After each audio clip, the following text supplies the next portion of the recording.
He slapped the papers down so hard the table shook. Sheriff Amos Reddick didn't knock, didn't wait. He walked through Elowin Vance's door like he already owned every board and nail of it, because according to the documents in his hand, he did. "You got until the snow flies," he said. "After that, this property belongs to the Halloran Land Company. Every acre, every post, every stone." Elowin was 22 years old. She had buried her father 7 months ago. She was standing in her own kitchen, holding her mother's cast iron, and the man with the badge was telling her that none of it was hers anymore.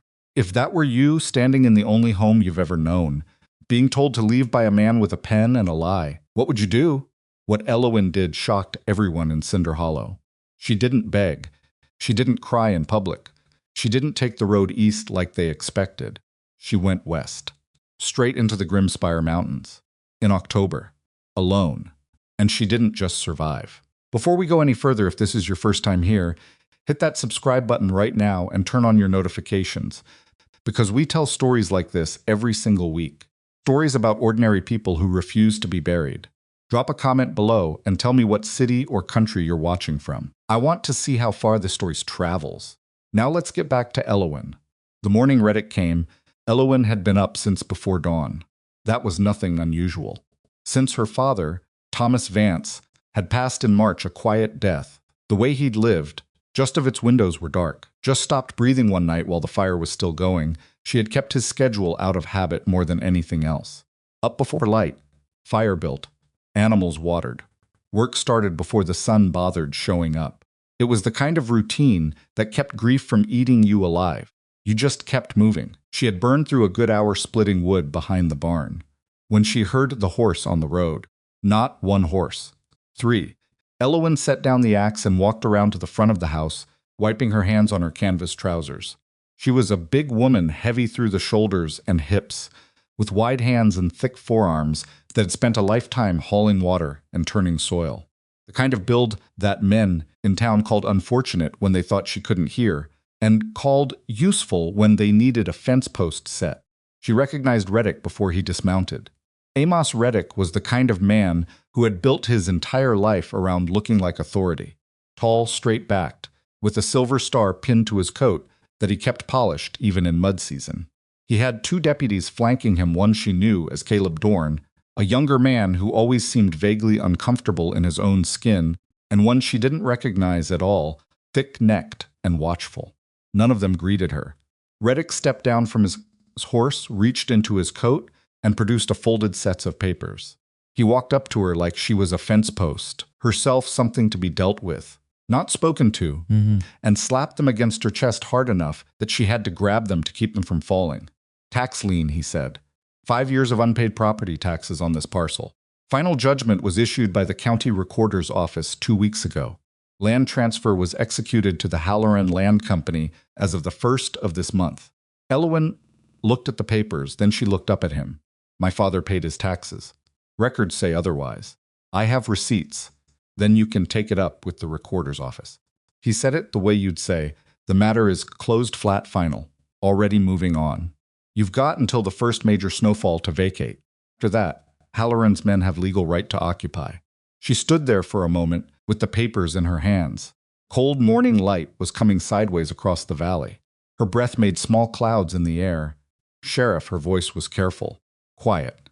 "I would like you to look at this signature." She unfolded the papers and held them up so he could see the line where her father's name was written. Thomas Vance, neat, careful, slightly tilted to the right. "My father had a broken right hand when he was 18, she said, healed crooked. He always wrote with a slant going the other direction. Look at this. This goes right." Reddick looked at the signature for exactly 2 seconds. "I'm not a handwriting examiner, Miss Vance. It's a forgery. That's a serious accusation. It's a serious situation." Something passed across Reddick's face, not guilt, exactly. More like a door closing, a decision already made sliding into place behind his eyes. "You have until the snow flies," he said again. Then he turned and walked back to his horse. Caleb Dorn was the last to turn. For just a moment, he looked back at her not with cruelty, but with something that might have been apology or might have just been discomfort. Then he followed the others down the road. Elwyn stood in front of her father's house with forged papers in her hand and listened to the sound of hooves fading east toward Cinder Hollow. Then she went inside and sat down at the table. She did not cry right away. She sat very still and thought carefully, the way her father had taught her to do, when a problem was serious enough to deserve real attention. Don't react to the fire, he used to say. Study it first. Then you'll know where to throw the water. She pulled out the tin box from beneath the loose floorboard by the hearth. Inside were her father's receipts, every tax payment going back 11 years, written in the neat hand of County Recorder Abner Goss, stamped and dated. She laid them out on the table and compared them to the lien documents Reddick had handed her. The discrepancy was not subtle. The records cited in the lien did not match the parcel numbers on the receipts. Someone had either forged new records or altered old ones. The signature on the supposed tax declaration, the one that was supposed to be her father, acknowledging the debt, tilted the wrong way on every single letter. Her father was dead. He could not defend himself, and the man with the badge had already decided. She went into town 2 days later anyway, took her receipts to the recorder's office. Most of its windows were dark, where a new clerk it didn't recognize told her that Abner Goss had retired in the spring, and the current records were the official records, and there was nothing to be done without a court order from the county seat, which was 3 days' ride east and would cost more in filing fees than most homesteaders made in a season. She went to the bank. The manager, a thin man named Hollis, who had eaten Sunday dinners at her father's table twice a year for a decade, told her he was very sorry, but he could no longer extend credit on property with a contested title. She went to 2 different tradesmen. One told her he was too busy. The other didn't come to the door. That was how it happened. Not with shouting, not with threats, just a series of quiet closings doors, accounts, faces. The town folding in on itself, turning away from her one transaction at a time until she understood that the machine had already been running before Reddick ever came to her door. The sheriff's visit hadn't started the process. It had announced that the process was finished. She went home and sat with that for a night. By morning, she had a different kind of stillness in her, not the frozen kind, but the settled kind. The kind that comes when a person stops arguing with reality and starts working with it. She made a list, not of grievances, of supplies: flour, dried beans, bacon, salt, lard, coffee, hardtack. She had 50 pounds of cornmeal and 30 of oats already. She had tools: her father's auger, his broadaxe, 2 crosscut saws, iron chisels, a draw knife, rope, block and tackle, a hand drill with 12 bits. She had blankets. She had her mother's cast-iron skillet, which she would sooner leave her own arm behind than abandon. She had a .44 caliber Winchester that her father had carried for 15 years and a box and a half of ammunition. She had a mule named Jasper, a cow named Clover, and 2 goats that she had never bothered naming because goats didn't respect the social contract. And she had a memory. She was 11 years old the summer her father took her on a long walk west of the homestead, up into the Grimspire range, past the tree line and up along a ridge she'd never crossed before. He had been quiet most of the day, the way he got when he was about to say something he considered important. They had stopped on a ledge above a bowl-shaped valley, and he had pointed down. "You see how the snow doesn't lay the same down there?" She had looked. He was right. The snow in the bowl was thinner, patchy, different from the heavy blanket everywhere else. "Ground's warm," he said. "There's a spring down there, not water heat. Comes up through the rocks, some kind of vent." He paused. If a person was ever in real trouble, and needed to stay in these mountains through a hard winter, that valley is where they'd want to be. She had been 11. She'd filed it the way you file things you don't expect to need. She needed it now. She spent 3 days loading the mule and making decisions about what mattered and what didn't. She gave her father's pocket watch to Mira Calloway, the postmaster's wife, who had been kind. She left the furniture. She took the tools, the food, the animals, the receipts, and the skillet. She told no one where she was going. On the 4th day after Reddick's visit, before dawn, Elwyn Vance turned her back on Cinder Hollow and started climbing west. The mule was unhappy about this. Jasper expressed his opinions loudly for the first hour and then resigned himself to the situation, the way mules eventually do. Clover the cow moved slower than Elwyn would have liked. The goats, unnamed and foul-tempered, managed fine, because goats are built for exactly this kind of terrain, and they know it. The trail up into the Grimspires had been marked once, years ago, by her father and a trapper named Durrell who had since died. The marks were old blazes on trees, some of them barely visible now, grown over. But Eowyn had walked these lower slopes enough times to feel the shape of the land, and she followed the ridge line, west by instinct as much as memory. By midday she was above the pines. The air was thinner and colder, and the wind came in hard horizontal gusts that made the mule plant his feet and refuse for several minutes at a stretch. Eowyn didn't fight him. She waited, let him settle, then asked again. She reached the bowl valley her father had shown her late in the afternoon of the second day. She almost walked past it. From the ridge it looked like nothing, just another depression in the terrain, snow-dusted and gray. But then she noticed the same thing her father had pointed out 20 years ago. The snow on the valley floor was thinner, and when she climbed down the eastern slope and stood at the bottom, she could feel it. Warmth, real warmth, rising up through the earth beneath her boots. She pressed her hand flat to the ground. The soil here was not frozen. 3 inches down it was cool. 6 inches down it was warmer. A foot down, in a spot where she dug with her hand, it was almost hot. She sat back on her heels and looked around the valley. Her father's voice came back to her, low and practical. Survival in the mountains isn't about overpowering nature. It's about understanding it well enough to make it work for you. She looked at the south-facing slope, at the angle of the hillside, at the dead timber scattered across the upper valley from some old windthrow, at the granite outcroppings that would break the prevailing wind. She thought about what she knew, what her father had taught her, what she had read in the 3 engineering books he'd ordered from a press in St. The books she'd read until the spines gave out, because she had nothing else to do on long winter nights, and her father believed a sharp mind was the most useful tool on a homestead. Then she pulled the broadaxe off the mule's load and went to find a good log. She started with the timber. Not a cabin, not yet, maybe not at all. What she needed first was shelter for her animals, because without the cow and the goats she had no milk, and without milk this winter would be much shorter and much harder. She built them a lean-to first, backed into the hillside, insulated with deadfall and packed earth, with the uphill wall dug 3 feet into the slope so the ground's warmth could creep into the floor. It took 4 days. She lost the first day entirely to a windstorm that drove her into a hollow with the animals and nearly took the mule's pack. She strained something in her left shoulder on the second day, hauling a log up the slope with the block and tackle, and the pain woke her both subsequent nights. She did not have a splint or proper bandaging, so she wrapped it tight and changed which arm she led with. She ate sparingly. She was rationing from the first day, not from panic, but from discipline. She had calculated what she had and what she would need, and what could supplement by hunting and foraging, and the margin was thinner than comfortable. That was just the truth of it, and knowing the truth was more useful than pretending it wasn't there. The animals were in their lean-to by day 5. That night it dropped hard, the first real freeze of autumn, the kind that coats every blade of grass and turns breath to crystals.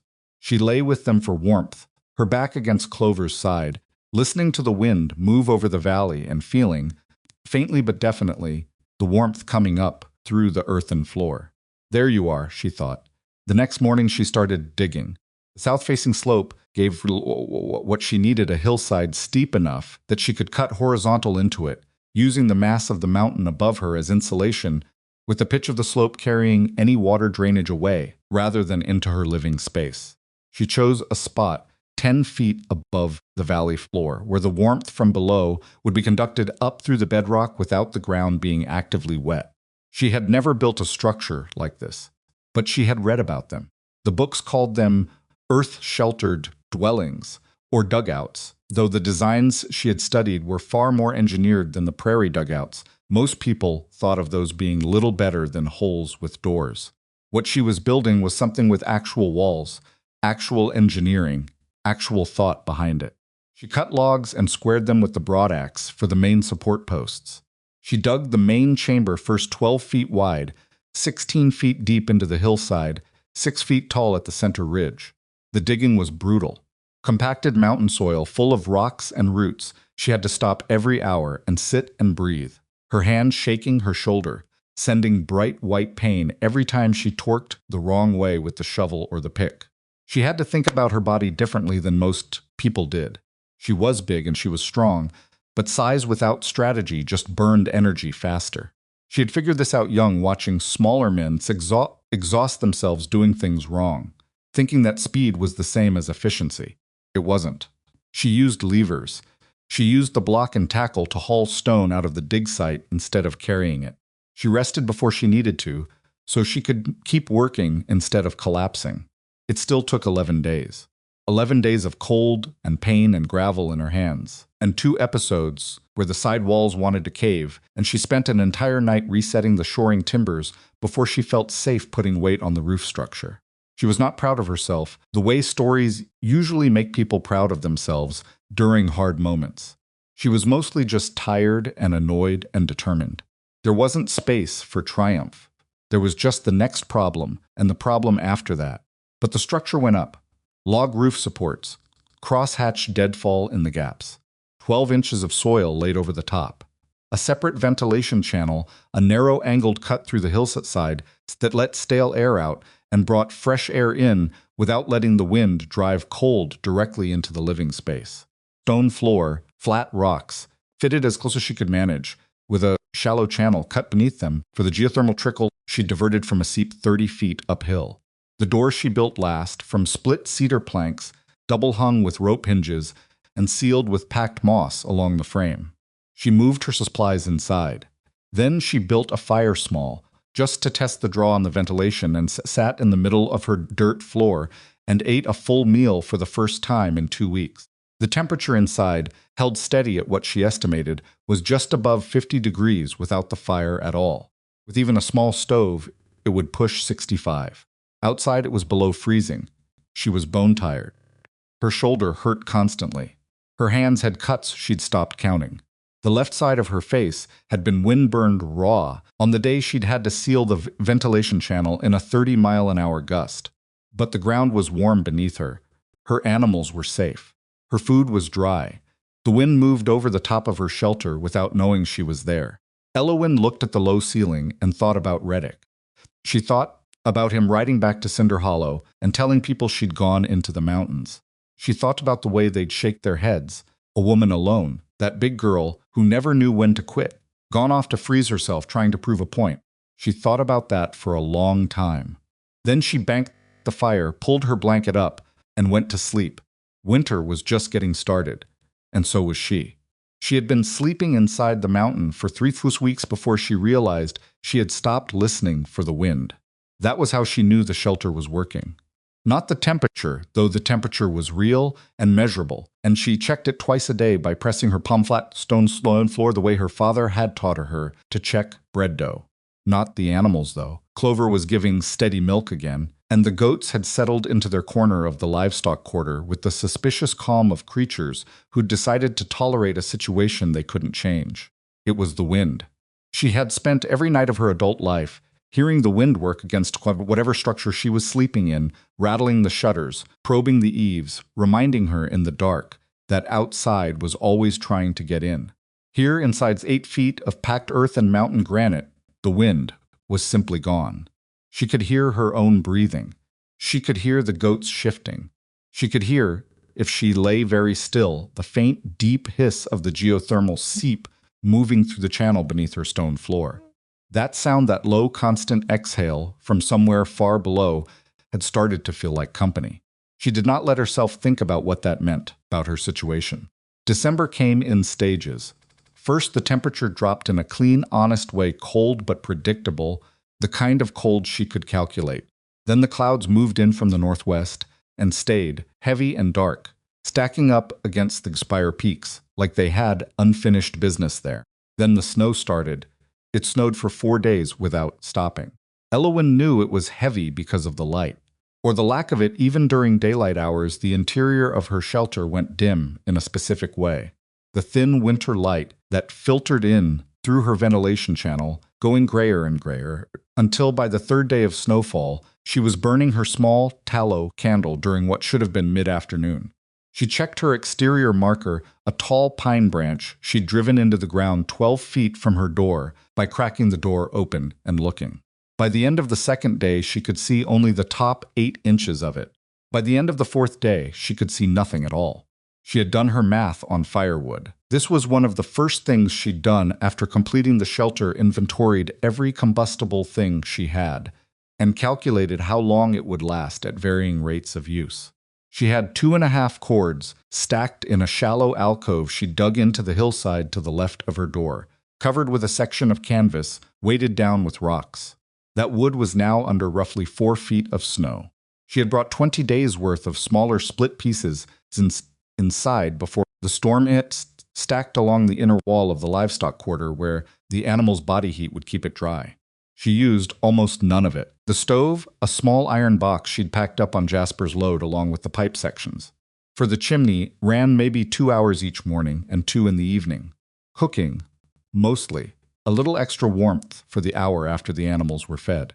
That was it. The rest of the day, the shelter held at 53 degrees on its own, warmer near the floor, where the geothermal heat came up strongest. 53 degrees was not comfortable exactly. She wore her wool coat indoors. She kept her feet in double socks. When she sat still for long periods reading, mending harness, working through calculations in her father's old ledger, she wrapped herself in a blanket and tucked her hands inside when she wasn't using them. But she was not suffering. Her breath did not mist indoors. The water in her storage barrel had never come close to freezing. The lard in its sealed crock stayed soft enough to use. Outside, based on what she could calculate from the depth and type of snow, the temperature was likely sitting between 15 below and 20 below zero at night. She thought about the houses in Cinder Hollow, their thin board walls, their rattling windows, the way the wind would be coming through every gap and settling in the corners of every room, making people burn wood twice as fast while they sat close to the stove and told themselves spring wasn't that far off. She thought about Reddick's 2-story house on the eastern end of Main Street, the one with the large windows he'd put in to show the town that he could afford large windows. She knew exactly what those windows would be doing right now. She felt a complicated thing when she thought about that. Not quite satisfaction. Something colder and more honest than satisfaction. She fed the animals. She cooked her beans. She read. She slept. On the 5th day after the snow stopped, she dug herself out. This was its own kind of work. The entry tunnel, a 4-foot covered channel she'd built outward from her door for exactly this purpose, lined with logs and roofed with more logs, and then earth had held. The snow had packed against the outer door of the tunnel, but had not collapsed it. She pushed through and came up into the valley like something being born in reverse and stood blinking in the hard, flat light of a world that had been erased and rewritten in white. The valley was silent in the specific way that only happens after very deep snow, a silence that has weight to it, that presses against your ears. The trees along the upper ridge were loaded so heavily that several had bent into arches. The south-facing hillside where her shelter was buried looked, from 20 feet away, like nothing. A gentle slope of white, a few rocks, a small dark gap where her ventilation tube emerged. Nothing else. She stood there for a while, just stood. Then she went back inside, made coffee, and sat down to figure out what she needed to do next. The problem she had not fully solved yet was water. She had the geothermal trickle for warmth, but she kept that channel sealed from her living space. The mineral content of the water that came through it was wrong for drinking, too sulfurous, and she'd known that from the smell the first day. Her drinking water came from a storage barrel she'd been filling from a small stream in the upper valley before it froze. That stream was now under 4 feet of snow and probably frozen 3 feet down. She had been melting snow, slow, expensive in fuel, but workable. What she needed was a better solution for the rest of the winter. She had been thinking about it for 2 weeks. That was another thing her father had given her, the habit of working on problems in the back of her mind while her hands did other things. You didn't have to sit down and formally think to think. You just let it run while you stirred the pot or mended the harness, and eventually something surfaced. What surfaced on the 3rd morning after the blizzard was this: the geothermal water was too sulfurous to drink raw, but it wasn't poisonous. And heat was heat. If she built a secondary channel, separated from the main warmth channel, and ran the geothermal water through a clay-lined trough that could act as a heat exchanger, essentially running cold meltwater on one side and geothermal water on the other, separated by clay, letting the heat transfer without the water mixing. She could melt snow continuously without burning a stick of wood. She did not have clay. She spent 2 days digging through snow to reach the creek bed, where the bank cut deep enough that she could get at the subsoil. It was frozen. She built a small fire against the bank to thaw it, which took most of a day and made her feel like she was trying to negotiate with the mountain. She got what she needed, eventually 20 pounds of gray-blue clay packed into her canvas carry bag, and went back inside with it. The heat exchanger took another 5 days to build properly. The first version leaked where the clay met the stone lip of the existing channel, and she spent an entire night resealing it with her fingers, working in the dim candlelight, while the temperature outside dropped again and the walls of her shelter ticked and settled. The second version held. She packed snow into the upper chamber at night, and by morning had 2 gallons of clean meltwater. She actually laughed out loud, not a triumphant laugh, more like the involuntary sound a person makes when a thing they didn't believe would work actually does. It echoed off the earthen walls. One of the goats looked at her. "Don't," she told it. January arrived, and she almost missed the transition. The days had a sameness to them that could swallow a week without warning. Kept a tally on a piece of birch bark tacked beside her sleeping area, a small mark each morning, because she knew that losing track of time was its own kind of danger. Not just practically, though practically, it mattered for rationing, but mentally. The days needed to have an order. She needed to know where she was. She marked January 1st with a slightly larger scratch. 39 days since she'd left Cinder Hollow. She had rationed well. She was through a third of her flour and about the same of her beans. Her bacon was holding because she used it sparingly fat for cooking, small pieces for flavoring rather than protein. The actual protein coming from the goat's milk cheese she'd been pressing in a cloth hung near the warmth channel. Its windows were dark. She had shot 2 large grouts in the days after the first blizzardists when the animals came out to forage and were briefly visible against the white. She'd missed a 3rd rabbit and felt genuinely annoyed about it for 2 days. She had been a Sloan for 39 days. She thought about this carefully, the way she'd been trained about anything that might become a problem. She was not, by nature, someone who needed constant company. She had learned early that being the kind of girl people called big and quiet meant that you spent a lot of time in your own head, whether you chose to or not. And she'd made something useful in that space. She had her books. She had her work. She had the animals who were not conversation, but were presence, and presence was not nothing. But she also had, on certain evenings, a particular kind of silence that was different from the comfortable silence, a silence that had questions in it. Who knows where you are? Who would come if something went wrong? What if the shoulder you strained doesn't heal right? What if you fall on the slope? What if one of the support timbers gives and the roof? She had learned to recognize when her mind was going to bad places the way you learn to recognize the smell before a storm. What she was doing. Make herself get up. Do something with her hands. Light the stove even if it wasn't time. Talk to Clover, who was a patient listener and never offered useless advice. "I'm fine," she told Clover one evening in the 2nd week of January, sitting on her milking stool with her forehead resting against the cow's warm side. "I just need to say it out loud sometimes." Clover's hide moved with her breathing. "Thank you," Elowen said. She had started keeping a log. Not a diary. She'd have been embarrassed to call it that. And there was no one to be embarrassed in front of, which she recognized was itself a little funny. It was a practical log. Temperature readings. Supply inventory. Work completed. Problems identified and solutions attempted. But sometimes, at the end of an entry, she wrote something else. A line or two that didn't belong in a practical log. January 14. Wind from the northwest estimated 40 miles per hour.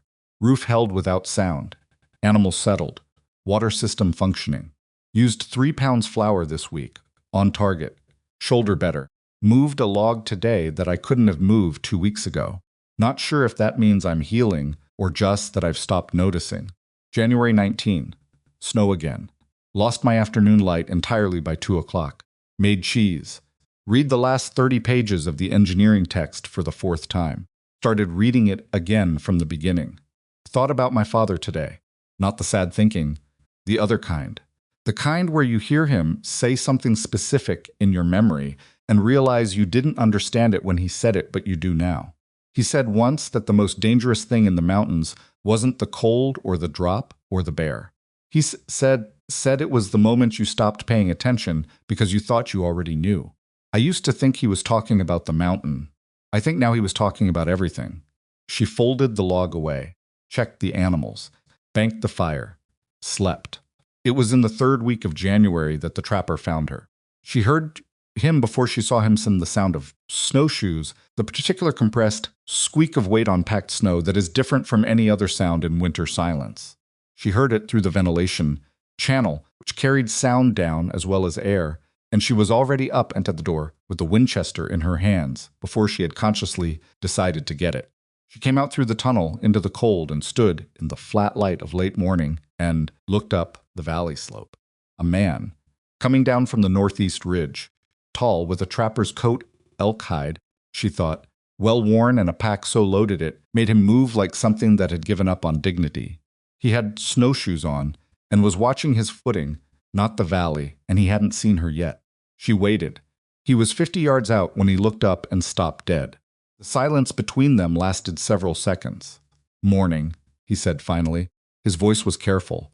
The voice of a man who knew better than to make fast moves when a large woman was standing in the snow, holding a rifle. "Morning." "Morning," she said. He looked at where she'd come from, the slight depression in the hillside, the ventilation tube, the faint trace of chimney smoke that had already dispersed in the wind. Then he looked back at her. "That's your place," he said. "It is." Another pause. He was looking at her the way people looked at things they didn't have a category for. "I'm Silas Crow," he said. "I trapped the upper Grimspire runs. Martin, mostly some mink." He shifted the pack on his shoulders. "I've worked these mountains for 11 years, and I didn't know that valley was there. My father found it. Warm ground," he said. It wasn't a question. He'd felt it through his snowshoes, probably. Geothermal spring, underground. He nodded slowly, looking at the hillside again. She could see him putting it together, the lack of a visible structure, the warmth, with the expression of a man whose competence was being both impressed and unsettled by someone else. "You alone up here?" She looked at him steadily. "I ask," he said, "because you're standing in the mountains in January, which means either you're alone or the people you're with are very small and very quiet." "I'm alone," he nodded again. "Since when?" "Since October." That landed on him. She watched it land, the calculation happening behind his eyes, the count of weeks. He stopped. Started again. "That's a long time." "It is." "You're all right?" The question surprised her. Not because it was kind, though it was, but because it was direct, without performance, just a person asking another person a real question. "I'm all right," she said. She made him coffee. Not out of obligation, she thought about it first and decided he was probably what he said he was, a trapper, and that trappers was dark. And that trappers who worked these mountains long enough developed their own kind of code about what you did and didn't do when you met someone in the backcountry. You didn't lie about who you were. You didn't take what you hadn't earned. She looked at his face and his hands and the way he moved, and nothing in any of it suggested he was a threat. Also, she had the rifle on the table where she could reach it, because being trusting and being careful were not mutually exclusive. He sat across the small table from her. She had built a table, one of the later improvements, from split cedar, and held the tin cup with both hands and looked around the interior of her shelter, with an expression she couldn't quite name. It was something between awe and distress, like a man who had discovered that his map was wrong and had to decide how he felt about that. "You built all of this yourself," he said. "I did. The heat exchange system." She had explained it to him while she made the coffee. He'd asked good questions, specific ones, engineering questions, not the stunned what. This question she might have expected. "My father taught me the principles. I worked out the design." Silas looked at the floor. The stone tiles fitted tight, faintly warm to the touch. "I've been trapping mountains my whole adult life," he said. "I have a line cabin on the eastern ridge. Spent last night in it. I was cold, I was genuinely cold." He set the cup down. 20 below right now, up on the ridge. "Probably 23 below," she said. "I estimated based on the frost pattern on the ventilation intake." He looked at her. My father had a method, she said. What was his name? Thomas Vance. He sat back, Tom Vance. He trapped some years back. Knew the upper country. He gave it up when my mother got sick. Went to farming. Silas was quiet for a moment. He was a good man. I bought a horse off him once. He didn't cheat me on it, which was unusual. Something moved in Elowen's chest. That particular ache that comes not when you think about the person you've lost, but when someone else remembers them correctly. No, she said, he wouldn't have. Silas stayed 2 hours. He told her about the mountain, about the upper runs, about a place above the North Ridge where the elk sheltered in hard weather. She told him about the heat exchange system, the ventilation, the earthwork design. She drew it for him on a scrap of brown paper, using a charcoal stick, the layout, the channel placement, the angle of the roof timbers. He folded it and put it in his coat with the same care he'd have used with something valuable. You mind if I come back through? He said at the door. I don't mind. I've got dried venison on my next run. 3 days out. I could leave some with you. I'll trade you butter. I've got more than I can use. She paused. I'd take news from town if you have it. I haven't been down since October. His face did something then. A careful something. What? She said. Reddick's been telling people you went into the mountains and died, he said. Or near enough as. That you went up alone in October and nobody's seen you, and that's the end of it. She had known this was probably true. She had not felt it as a real thing until he said it out loud. My property, she said. My father's land. Tax lien. The signature was forged. Silas looked at her for a long moment. I know about the Halloran Company, he said. They've been picking up land in this territory for 2 years, always through a lien or a debt that nobody can quite account for. He pulled his coat closed at the collar. You've got enemies with money, Miss Vance. And a sheriff who works for them. I know. Those receipts, you still have them? I have everything.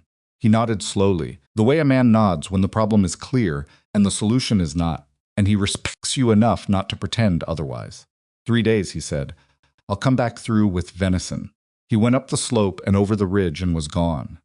Elowen stood at the mouth of her tunnel for a while after he disappeared. The air was brutal. She could feel the cold working through her coat immediately, that sharp, needled cold that doesn't ask permission. She should go back inside. She knew that. She stood there anyway. Just for another minute. She thought about what it meant that Reddick had told people she was dead. It meant the story was cleaner for him if she was. It meant that whatever was happening with the Vance property was happening faster than it might have, light none, if she'd been in town making noise. It meant that someone's Reddick, or the people behind Reddick, or both had decided that the best way to handle Elowen Vance was to simply erase her from the story. She thought about her father's tax receipts, wrapped in oilcloth in the bottom of her trunk. She thought about the winter still in front of her. Thought about the shelter behind her, every log she'd placed, every stone she'd fitted, every night she'd spent working the problem of surviving a thing people had decided she couldn't survive. She went back inside. She had work to do. The next week she spent improving. That was how she thought about it, not building new things, but making what she had better. She reseated 3 of the roof support timbers that had developed a slight flex she didn't like. She extended the livestock quarter by 4 feet, so the animals had room to move without disturbing each other. The goats had developed a rivalry with clover that expressed itself in the small hours of the morning when everyone was trying to sleep. She built a proper shelf system along the inner wall, organized by category: food stores, tools, medical supplies, the books, the log and writing materials. She shot a deer on the 8th day of February. This was harder than the rabbits had been. The deer was at the tree line, 200 yards out, and the cold had done something to her eyes that made distance judgment tricky, and she missed the first shot and had to track the animal for half a mile through knee-deep snow before she got a second clear angle. She was sweating inside her by the time she field-dressed it, which was its own danger-wet clothes in deep cold, and she worked faster than comfortable to get the carcass back to the shelter before the sweat cooled on her skin. She ate liver that night, fried in the cast iron skillet with lard and wild onions she'd dried in the fall. She hadn't eaten liver since her father died. He'd been the one who liked it. She'd always found it too strong. Sitting there in the warm shelter, eating liver alone by candlelight with the goats watching her with their strange rectangular pupils, she found that it tasted fine. More than fine. She thought this might be grief doing something complicated, or hunger, probably both. Silas came back as promised, and then again 2 weeks after that, and then twice more in February, which was more than his trapping route strictly required. She noticed this and chose not to comment on it. He brought venison jerky, twice. Once he brought a small tin of tobacco that she didn't use but could potentially trade. Once he brought, wrapped in a piece of cloth, a paperback book with a broken spine, a collection of stories, published out of Chicago. Most of its windows were dark, which she read twice in 1 week because she had run out of new material and her brain needed something that wasn't her own thoughts. In exchange, she gave him butter, hard cheese, and once a jar of rendered goat fat that he said was useful for his leather. She gave him information, the location of a vent in the upper North Ridge that she'd mapped from wind observation, which he said matched where the elk were wintering and was genuinely useful to him. Talked. Carefully at first, the way strangers who meet in isolated circumstances do, sounding each other out, calibrating what was safe to say. Then less carefully, the way people do when they've established that the other person won't use what to say against them. He told her about his life. He'd come west from Ohio 20 years ago following a brother who'd subsequently died of fever. He'd stayed because the mountains suited him in a way Ohio hadn't. He'd been married once briefly to a woman in Cinder Hollow who'd left after 1 winter of the trapping life, and he didn't blame her. He'd made peace with his own company, mostly. Mostly, she repeated. He shrugged. You know how it is. I'm beginning to. He told her more about Reddick, about the relationship between the sheriff's office and the Halloran Land Company, how it wasn't stated anywhere, wasn't official, but that anyone who'd been in the territory long enough knew that Reddick's appointments and his lifestyle didn't match what a county sheriff made, and that the Halloran Company had been very active in this county, specifically for the last 3 years, and that the properties they'd acquired had a pattern to them, isolated owners, no family, thin paper trails. They picked people who couldn't fight back, Elwyn said. They picked people they thought couldn't fight back. She looked at him. Past tense is important, he said. He had a way of being dry about things that she appreciated. It was the same register her father had used, not humor exactly, but a recognition that some situations were so dark that the only honest response was a slight tilt of the mouth. Have any of the others contested the seizures? Old man Pratt tried. Last year he took his case to the county seat. Silas paused. He died on the road home. Horse fell, broke his neck. The fire popped in the stove. Neither of them said anything for a moment. Accident, Elwyn said. The inquest said yes. Another pause. I don't know. I don't know the answer to that question. I just know that nobody else has tried since. Elwyn thought about that for a long time after he left. She thought about it in the way she thought about dangerous terrain, not to be afraid of it, but to understand it clearly so she could figure out what she was actually dealing with. What she was dealing with was this. Reddick wasn't just corrupt. He was protected. The Halloran Company wasn't just a land grab. It was organized, patient, and willing to do whatever was necessary to hold what it took. Her father's receipts were real evidence. But evidence needed someone to present it to, and the people it needed to be presented to were either part of the operation or afraid of it. She needed the spring, not because she was beaten by the winter. The opposite. She needed the spring because when she came out of this mountain in the spring, she needed to come out with more than evidence. She needed to come out with witnesses, with a story that couldn't be buried, with allies who had reason to stand beside her. She lay back on her sleeping platform and stared at the low ceiling and thought about Gideon Mercer, the carpenter. She'd bought window frames from him 2 years ago. He'd done good work and charged fairly. She thought about Ada Mercer, who'd brought her a pie after her father's funeral, the only person in town who had come to the door that whole month, now that she thought about it.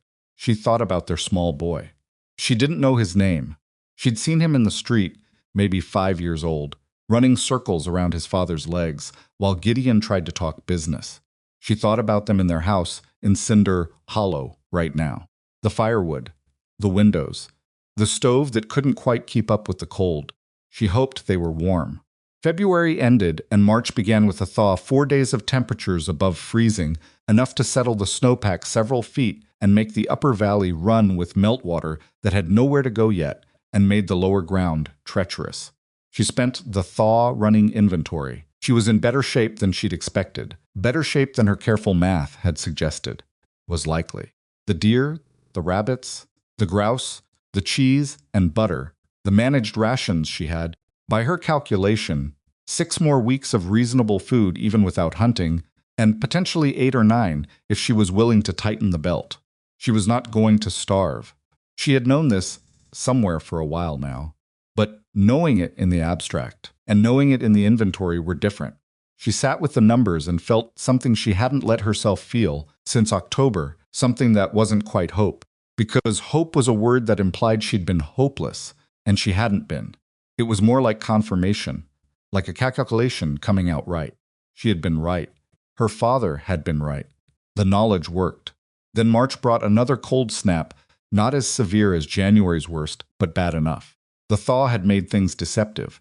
The packed snow had crusted over on top and softened underneath, which was worse footing than straight powder. She slipped twice in one day, checking her water trap, and went down hard the second time, landing on the same shoulder she'd strained in October. She lay in the snow for a moment, breathing carefully, waiting to understand how bad it was. Not as bad as the first time, but not nothing. She got up, went inside, pressed the shoulder against the warm wall, and held it there until the pain subsided enough to function, and then made herself eat something and sit down with the log. March 11, re-injured left shoulder in a fall. Functional. Painful. I have been careful for 4 months, and this is what carelessness costs. I will be more careful. She looked at what she'd written and added one more line. I have been in this mountain for 143 days. I have not run out of food. I have not frozen. I have not lost an animal. The shelter has not failed. I am writing this by the light of a candle, with a sore shoulder inside a warm room, that I built myself inside a mountain while the world outside is 30 degrees below zero. She put the pen down. She did not write what she was thinking, because it felt too large for the small birch bark log. But she thought it. She let herself think it in full, without qualification or apology. She had done it. Not finished it, spring was still weeks away. The journey down was still ahead. The fight over the land was still waiting. She hadn't won anything yet except survival, and survival wasn't the same as victory. But she had done what they'd all been certain she couldn't do. She sat with that for a while. The fire ticked in the stove. Clover breathed in the livestock quarter.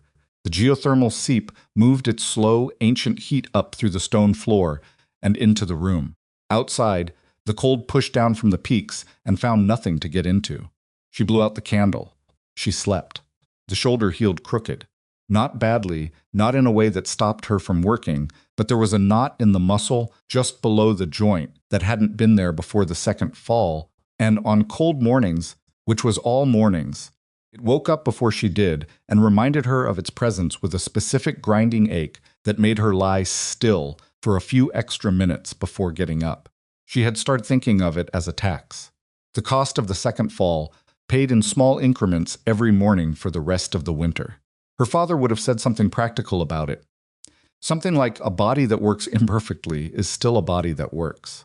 He had said things like that not to dismiss pain, but because he genuinely believed that the gap between what you had and what you needed was almost always smaller than fear made it look. She got up anyway, every morning. She built the fire, checked the animals, checked her water trap, ate, and worked. The shoulder paid its tax and then got on with it. March moved like something that didn't want to commit. 4 days of thaw, followed by a week of hard cold, followed by 2 days of something that felt almost like warmth, followed by another freeze. The snowpack didn't recede so much as it argued with itself, settling in some places and drifting new in others, and the valley floor went through cycles of crust and softening that made footing unpredictable and exhausting. She modified her snowshoes. She'd made them in December from bent ash and rawhide strips she'd cut from a hide. Silas had brought adding a toe crampon of bent iron from a spare buckle she'd repurposed, which gave her enough grip on the crusted sections to stop sliding. Silas came through on the 14th of March. He looked tired, in a way she hadn't seen on him before. There were lines around his eyes that seemed deeper, and he moved with a stiffness in his left knee that he was trying not to show. She didn't mention it. He was not a man who wanted his physical inconveniences noticed. He sat down, and she made coffee, and he told her what he'd seen coming down through the lower country on his way through Cinder Hollow 3 days earlier. "It's bad down there," he said, "worse than I've seen in a while." She waited. "The freeze that came after the thaw, you know what that does to firewood. Everything that looked passable on the surface is wet through underneath. Windows were dark. People have been burning green wood, which means they're going through twice as much to get half the heat. Hollis at the bank closed his doors for a week because the pipes froze and burst." He held his cup and looked at the floor. "Perkins family, you know them? East end of town. 3 children, they lost their roof in the last heavy snow. Section of it just came in. Nobody hurt, but they're living with relatives now. 6 people in 2 rooms. The Perkins built light," Elowen said. "Jonas Perkins had a habit of using whatever lumber was cheapest. Well, it showed." Silas paused. "There's been some sickness too. Chest sickness, the kind that settles in and won't move. Doc Hensley has had his hands full. And Reddick? Most of its windows were dark. The name settled into the room the way it always did when she said it, not dramatically, just with a certain weight that both of them recognized. "Reddick is fine," Silas said with a flatness that carried its own commentary. "His house is solid. He's got coal, which most people in town can't afford. He's been visible doing his rounds, helping where it looks good to help, keeping his reputation intact." A pause. "He's been asking about you." "What kind of asking?" "The kind that sounds like concern." "Has anyone had word of the Vance woman? Such a tragedy. She went up into those mountains alone. We can only hope." "That kind." Silas set down his cup. "He knows you're not dead. I don't think he's sure of it, but he suspects. Someone told him I'd been working the upper Grimspire runs, and he asked me direct if I'd seen any sign of you." Elowen looked at him. "What did you say?" "I said I'd seen mountain lion tracks and a sprung trap and nothing else of interest." His expression didn't change. "I'm not a good liar, but Reddick doesn't know me well enough to know that. So it worked." She appreciated this more than she said. "Thank you." "I also think," Silas said carefully, "that you need to think about what happens when the snow goes. Because when the snow goes, you're going to have to come down eventually or not, but that's a different decision with different consequences. And when you do, Reddick is going to need to deal with the fact that you survived. And men like him don't react well to being made wrong in public. I know, your receipts are real, Elowen, but real and useful aren't the same thing. I know that too." She had been thinking about this for months. Not obsessively, she hadn't let herself be consumed by a problem she couldn't solve yet, but steadily, the way you check a compass periodically when you're navigating rough terrain. She knew the general direction. She didn't know every step. "I need people who'll stand up with me, who saw what Reddick did and can testify to it, or who have their own stories about the Halloran Company." "Caleb Dorn knows," Silas said. "Caleb Dorn is Reddick's deputy. Caleb Dorn is Reddick's deputy who has been looking uncomfortable in that position for about 8 months, from what I can observe." He stood up, working his left knee deliberately, as if reminding it of its obligations. "I'm not saying he'll act. I'm saying he knows what's true, and sometimes that's a start." He left her with a parcel of dried elk meat and a piece of information she turned over for the rest of the day. Caleb Dorn. She remembered him on the morning Reddick came to her door, the young deputy who'd looked back at her as he rode away. The one whose face had done something complicated. She didn't know if that meant anything, but she filed it. The last week of March brought a storm that was, in some ways, worse than the December blizzard, not in total accumulation, but in character. The December storm had been a straightforward assault, massive snowfall, sustained cold, the kind of weather that announced itself and stayed. This late March storm was meaner. It came with wind that shifted direction every few hours, ice pellets that turned to snow that turned back to sleet, and temperature swings of 30 degrees in a single day, warm enough to soften the snowpack, then cold enough to refreeze it into solid concrete. Tree limbs cracked under the weight. She heard them from inside her shelter, random sharp explosions that sounded like rifle shots echoing through the valley. On the second night of the storm, she heard something that wasn't a tree limb. It was voices. She came upright out of sleep immediately. This was something that had changed in her over the winter, the way she came awake. No grogginess. Just awake fully, with all of it present, where she was, what she had, what the situation might be. She lay still and listened. The ventilation channel brought sound down from above like a speaking tube. She had learned to read what it carried: wind, direction, animal movement, once the distant sound of what she'd thought was a gunshot 3 ridges over. Now it was bringing her something that was definitely human. 2 voices, she thought. Maybe 3. Coming from the upper valley, moving downhill. She was dressed and armed and out of the tunnel in under 2 minutes. The sleet had stopped temporarily, and the clouds had thinned enough to let through a pale moonlight that made the snow surface glow with a gray-blue luminescence. She could see the valley clearly. The figures on the upper slope were 2 adults, and something smaller between them, something one of the adults was carrying. They were moving badly. The larger of the 2 adults was half dragging the smaller one, and the smaller one's footing was wrong, the stumbling walk of someone who was either injured or past the point of cold where the body stops cooperating. She didn't call out. She went to them. It took her 4 minutes to climb the slope to where they were. She went fast, using the crampon snowshoes and the ice axe she'd started carrying since her second fall, and she came up behind them at an angle that let her see their faces before they saw her. She recognized Gideon Mercer first, then Ada. The thing Gideon was carrying was their son's, the small boy she'd seen in the street, the one running circles around his father's legs. He was limp in his father's arms, wrapped in 2 coats and a blanket that had gotten wet, and his face when the moonlight hit it was the wrong color, gray pale and slack. Mercer, she said. Gid spun and nearly dropped the boy. Ada grabbed for the child from the other side, and for a moment, all 3 of them nearly went down together on the slope. Easy, Elowen said, easy. I'm not a threat. I'm Elowen Vance. Gideon stared at her. His face was a disaster windburned, ice in his beard, the particular hollow look of a man who had been afraid for too long. His voice broke on it. They said you were dead. I'm not. Yes. He can't. Meaning the boy. He's been sick for a week. The chest sickness. He stopped. He stopped being able to eat 2 days ago, and last night's night he started. Gideon stopped. His jaw was shaking, and she thought it was only partly the cold. Come with me right now, Elowen said. Don't talk. Walk, Ada. Mercer looked at her with the expression of someone who has used up all their hope and been handed a small amount more and doesn't quite trust it yet. She was in better shape physically than Gideon, steadier, on her feet, more deliberate, but her eyes were the eyes of a woman who had been watching her child deteriorate for days and had run out of things to do about it. Come, Elowen said again. It's warm. I promise it's warm. Came. She got them inside the tunnel and through the door and into the shelter, and she watched both adults stop when they felt the temperature change. It wasn't dramatic. 55 degrees was not tropical, but after whatever they'd come through, the shift from outside to inside felt, on their faces, like crossing from one world into another. Ada made a sound. Not a word. Just a sound.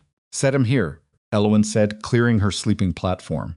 On his side, Gideon laid the boy down with the shaking care of a man who'd been holding something fragile for a long time. The child, she found out later, his name was Henry. He was 6 years old, was breathing in short, rapid pulls, his chest working harder than it should have had to work. His lips were cracked, and there was a dry, dark crust at the corner of one nostril. Elowen put her hand on his forehead. Hot. Not the moderate hot of a manageable fever, but the dry cooking heat of something that had been running unchecked. How many days, she said. The fever started 7 days ago, Ada said. She had gotten her voice back. She was holding herself together with both hands visibly, the way a person does when they've decided to, because someone in the room has to. Cough started before that. 3 days ago, he stopped, he wouldn't eat. Yesterday, he stopped drinking much. This morning, he was confused. He didn't know where he was. Elowen nodded. She was already moving to her medical supplies, such as they were. She was not a doctor. She had her father's old copy of a domestic medical guide, a book called The Family Physician, that was 20 years out of date and wrong about several things she'd identified and noted in the margins, and she had what she'd brought and what she'd been able to forage. Dried elderberry, dried mullein leaf for the chest, willow bark for fever. She had clean cloth. She had the ability to make and maintain consistent heat and clean water, which the book was correct in identifying as the foundation of treating chest fever. She was not going to tell Ada Mercer that she didn't know if this would work. That was a true thing, and she'd tell it later if she had to, but right now Ada Mercer needed to see someone moving with purpose, Because Ada was 3 seconds from the edge of something, and she needed an anchor. Stoke the stove, Elowen said to Gideon. Not hot steady. Bring it to 65 and keep it there. Fuel is in the left alcove. She was already making a tea of elderberry and mullein, measuring from what she had, calculating what she could afford to use and what she needed to reserve. Ada, sit next to him, talk to him, his name Henry. Talk to Henry. Your voice. That matters. She didn't know for certain that it mattered, but she believed it did, and Ada needed something to do, and sitting next to her son and speaking to him steadily was something Ada could do without falling apart. The night was very long. Henry's fever broke at some point past midnight. Not all at once, not the dramatic moment of crisis stories, where the brow suddenly cools and the color comes back, and everyone exhales at the same time. It broke slowly, in stages, the heat retreating in pulses, his breathing easing by degrees, until around 2 in the morning he made a small sound that was different from all the other sounds he'd been making, a soft specific sound, a child sound, the sound of someone coming back to themselves. Ada was holding his hand. She had been talking to him steadily for 3 hours, not dramatic things, just the fabric of ordinary life, the things she'd made for breakfast on the last normal day, the way their dog liked to sleep on the doorstep, the name of every person they both knew recited, one by one. Her voice had gone rough, and she didn't stop.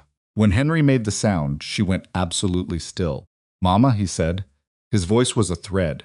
Ada Mercer put her forehead down on the edge of the sleeping platform and did not make any noise for a long moment. Her shoulders moved. That was all. Gideon was standing against the far wall. He had kept the fire at exactly 65 degrees for 4 hours, with the focused attention of a man who desperately needed a task, checking it every 15 minutes, adjusting the damper with minute precision. When Henry spoke, Gideon put his face in his hands. Elowen was at the table. She had been watching and not watching at the same time, prescient enough to respond if something changed, distant enough to give them the space that belonged to them. She stood. Its windows were dark. She stood up now and went to the stove and put more water on for tea, because Henry needed fluid when he could take it, and because she needed to do something with her hands. She was not crying. She didn't examine why, she just was not, and that was fine. He needs water when he wakes up properly, she said. Small amounts. Don't let him drink too fast. She paused. And he'll be hungry in the morning. The hunger is a good sign. Gideon took his face out of his hands. His eyes were red. Miss Vance, he said, and then couldn't seem to find the next part. It's all right, she said. It's not, he stopped again. Looked around the shelter.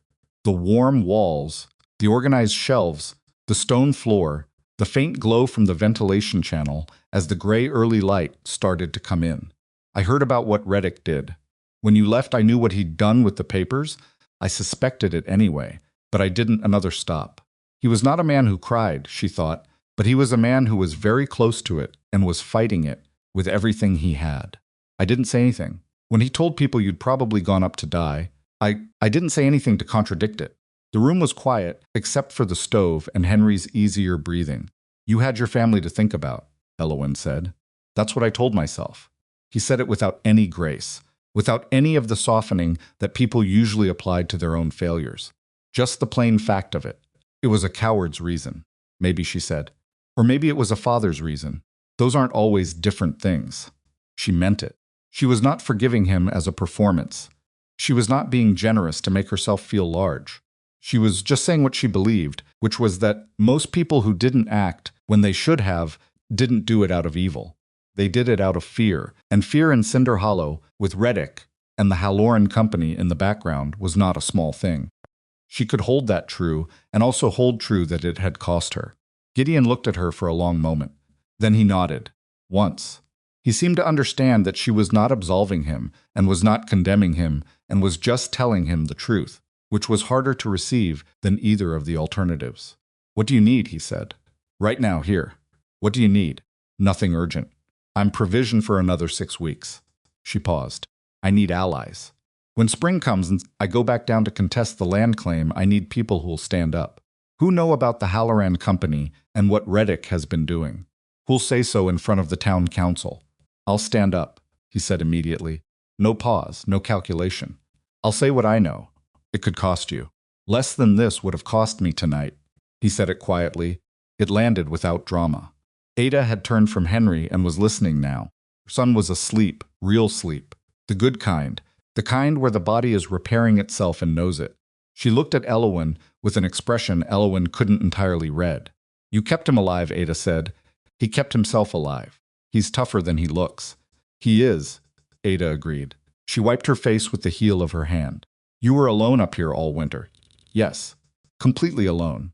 Silas Crow came through on his trap runs. Ada seemed to absorb this. And you built all of this. Yes. Ada looked at the walls. The ceiling, the floor, the organized shelves. All of it built in October and November by one woman with one strained shoulder and a mule and a broadaxe and her father's knowledge and her own determination. Ada looked at it all, and then she looked at Elowin and said the thing that Elowin had not known she needed to hear. Your father would have been proud of you, she said. The silence was different for a moment. Elowin turned back to the stove. I'll make breakfast, she said. They stayed 3 days. There was no real option. Henry couldn't be moved in his state, and the weather outside had reassembled itself into another round of sleet and ice wind. Most of its windows were dark, and there was space enough in the shelter if they were comfortable with close quarters, which the Mercers seemed to be by the end of the first night. Ada slept curled around Henry on the sleeping platform. Gideon slept on the floor near the stove, and Elowin moved to the livestock quarter with a doubled blanket, which was warm enough and only occasionally disrupted by a goat's opinion. On the second day, Henry woke up actually awake, not the thin thread of consciousness from the first night, but genuinely present, and looked around the interior of the shelter with the uncomplicated curiosity of a 6-year-old who had been very sick, and was now in a completely unexpected place. Are we inside a mountain, he asked. We are, Elowin said. He thought about this. That's good, he said seriously. Mountains are strong. She gave him a piece of hard-card cheese, and he ate it with the focused dedication of a child discovering appetite after illness. She watched him eat and felt something she wasn't used to, feeling a kind of simple contentment that had nothing complicated in it. It didn't last because nothing simple ever lasted. But it was there for that moment, and she didn't dismiss it. Gideon spent the second day studying her shelter in detail. She hadn't invited him to, but she didn't stop him either. He moved through the space with the professional eye of a carpenter, examining the joint where the roof timbers met the support posts, running his hand along the earth wall to feel the compression, crouching at the floor to look at the geothermal channel. He asked questions. Not skeptical questions. He had given up skepticism the moment he felt the temperature, but technical ones. How had she calculated the angle of the ventilation intake? What was the spacing on the roof support posts? Had she experienced any settling in the sidewalls? She answered all of them, pulled out the rough sketches she'd made in her log, the diagrams she'd drawn for Silas, showed him the heat exchange system, and explained how she'd arrived at the clay-lined trough solution. He was quiet for a while after that. You could build another one, he said. With help. I've been thinking about that. You could build several. The design is it's not simple, but it's not beyond what people here can do with the right guidance. He paused. I'm a carpenter. I know materials, I know structure. But what you understand about heat, about ground, about how the mountain works, I don't have that. My father didn't teach me that. Mine did. He looked at her. Then you're the only one who can teach it. She hadn't thought about it in exactly those terms before.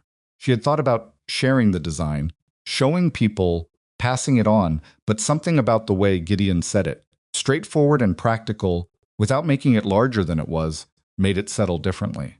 She wasn't just someone survived. She was someone who had knowledge that other people didn't, and that knowledge was useful. And useful knowledge had an obligation attached to it. Her father had believed that. He had given her everything he knew, not because he was sentimental about it, because knowledge that stayed inside one person's head when it could be helping someone else was knowledge being wasted. On the third day, the weather cleared enough for travel, and they made the decision to go. Henry was still weak, but he was eating, drinking, complaining about boredom, which Elowin took as an excellent diagnostic sign. Ada had reorganized Elowin's food storage while they talked, not asked permission, just done it. The way competent people help, by doing what needs doing without requiring instruction. And the reorganization was genuinely better than what Elowin had, more efficient, with the shorter shelf life items moved front and accessible. You didn't have to do that, Elowen said. You saved my son, Ada said simply. They stood at the mouth of the tunnel in the hard March light. The valley below was still deep in snow, but the air had a different quality to it. Something had shifted in the last 3 days. Some subtle turn in the light and the smell and the weight of the air that meant the season was beginning its long argument with itself. Come down when you're ready, Gideon said. Before you come down, send word through Silas. I'll have people together. People? The ones who know what Reddick did. The ones who've been afraid to say so. He adjusted Henry on his back. The boy was riding piggyback, his arms around his father's neck with the trusting grip of a child who decided his father could handle anything. There are more of them than you'd think. They went down the slope and across the valley and up over the eastern ridge, and she watched them until they were gone. Then she went back inside. The shelter felt different, larger somehow or emptier, though nothing in it had changed. It was just that she'd spent 3 days with people in it. And now she was back to just herself and the animals, and the contrast had a texture to it. She sat down at the table. The shoulder ached. Her legs were tired from the climbing she'd done in the last 3 days. She had used a significant portion of her elderberry and mullein, which she'd need to account for in her remaining weeks. Her firewood supply had dropped noticeably with 4 people's needs, and the higher temperature she'd maintained for Henry. She made a fresh inventory. Adjusted her calculations. She was fine. The margins were tighter but workable. Then she sat back and thought about what Gideon had said. There are more of them than you'd think. She thought about Caleb Dorn and his uncomfortable face. She thought about Silas and his careful knowledge of the territory and the Halloran Company's history. She thought about Ada Mercer reorganizing her food storage without being asked, the quiet competence of someone who dealt with problems by solving them. She thought about the people in Cinder Hollow right now, burning green wood in stoves, living in overcrowded rooms, watching the winter grind through March, and wondering when it would end. She thought about her father's receipts, still in their oilcloth wrap in the bottom of her trunk. Then she did something she hadn't done in months. She got out the rough paper and the charcoal, and she started drawing. Not a diagram of the shelter this time. Something larger, a layout of the valley, the slope, the available building sites, the geothermal zone, what you could build here and where you could build it, how many structures, how many families they could shelter, how a community of them might work through a winter like this one or worse. She drew for 2 hours.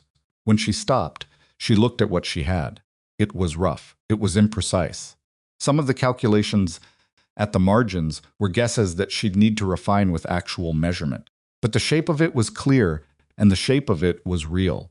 She folded it carefully and put it with the receipts in the oilcloth wrap. 2 documents. One was the proof of what had been taken from her. The other was the proof of what she'd built in its place. She needed both. Outside, the late March sky was doing something she hadn't seen in months. In the gap of the ventilation channel, in the faint light that came through it in the late afternoon, she could see the quality of light changing. Not gray. Pale, yes, and thin, but underneath the paleness, there was something, a warmth of color, a yellow note that winter had suppressed for months and was now beginning, reluctantly and at the edges, to let back in. The days were getting longer. She had known this in her calculations.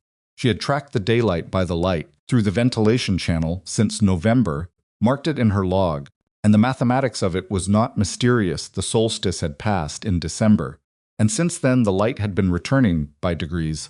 2 minutes a day, 3 minutes, the gain too small to feel but real and cumulative, the way all important things worked. She had known it. But seeing it was different from knowing it. She pressed her hand flat to the stone floor. Still warm. Still the same deep, steady warmth that had been here since before she arrived, that would be here, long after she left. The mountain's own slow furnace, running on some fuel so old and deep that human time was meaningless to it. She had built her home on that warmth. She had survived on it. Now she needed to figure out what she was going to do with the spring. She sat with that question for a long time. Not anxiously. Not with the particular grinding quality that worry had when it fed on itself. She sat with it the way you sit with a problem that is real and serious and that you are committed to solving, which is a different quality, entirely purposeful rather than afraid, forward-facing rather than circular. She had people. She had evidence. She had a shelter that had done what no one believed it could do, and she had witnesses who had seen it, and she had a carpenter who was willing to stand up in public and say what he knew. She had the warmth of the mountain beneath her. She had her father's knowledge in her hands and his voice in her memory. She was not the girl they had expected to disappear. She had never been that girl. The spring was coming, and when it came, she was going to go back down into that town, and she was going to make Amos Reddick answer for what he had done. Not out of rage. She had moved through the rage months ago and come out the other side of it into something clearer and harder and more durable than rage. Out of simple, documented, witnessed fact. She blew out the candle and lay back in the dark and listened to the mountain breathe. April came the way it always came to the Grimspires, not as a arrival but as a negotiation. The snow didn't leave. It retreated, gave up ground grudgingly, a few feet at a time, pulling back from the south-facing slopes first, while leaving the north faces untouched, creating a landscape that was half winter and half something that hadn't decided what it was yet. The valley floor went through a week of daily melt cycles that turned the lower ground into a shallow lake each afternoon and refroze it each night into a surface that was beautiful and completely treacherous. Elowen lost her footing on it twice, and the second time went down hard enough on her right knee that she had to spend a day inside, which she resented more than the pain. She spent that day making lists. Not the survival list she'd been making all winter would: food, water, heat, the arithmetic of staying alive. These were different. These were the lists of a person preparing to rejoin the world rather than outlast it.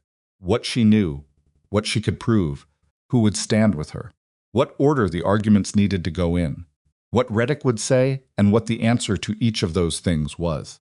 She wrote in her log, and then on the brown paper she'd been hoarding since January, filling both side sites with her narrow, careful handwriting until the paper was dense with it. She had been building a case the way she'd built the shelter piece by piece, each component load-bearing, none of it decorative. Most of its windows were dark. Silas came through on the second week of April. The snow on the ridgeline had settled enough for easier travel, and he moved faster than he had in the deep winter, though his knee was still giving him trouble in the cold mornings. He sat down and drank his coffee and told her what she needed to know, without her having to ask most of it. Gideon's been busy, he said, quietly but busy. He's talked to the Hennessy brothers on the North Road. They had a lien issue with the Halloran Company 2 years ago that they settled by selling at a loss rather than fight. They're willing to testify about the pressure they receive. He's talked to Doc Hensley, who's been keeping records of what this winter did to people and has strong opinions about it. He's talked to— Silas paused, looked at his cup. He's talked to Caleb Dorn. Elowen looked up from the log. Dorn came to Gideon, Silas said, not the other way. He showed up at Gideon's shop 3 weeks ago, after dark, and they talked for 2 hours. Another pause. Dorn has records. Not official ones, he kept his own. Dates, property transfers, conversations he witnessed, instructions Reddick gave him that he wrote down afterward. He's been writing them down for 14 months. She sat back. Why? She said. Why has he been keeping records if he wasn't going to use them? I asked Gideon the same question. Gideon said Dorn told him he didn't know what he was going to do with them. He just knew that what he was seeing was wrong, and he couldn't stop seeing it, so he wrote it down.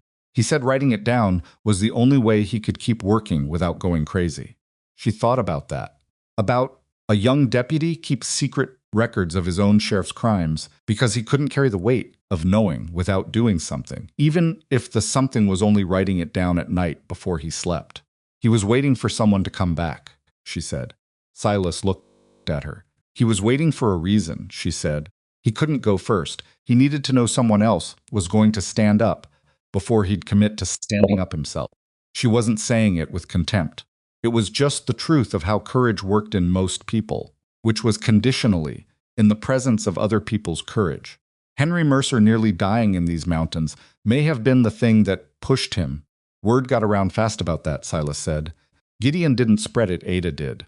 Told every woman she knew.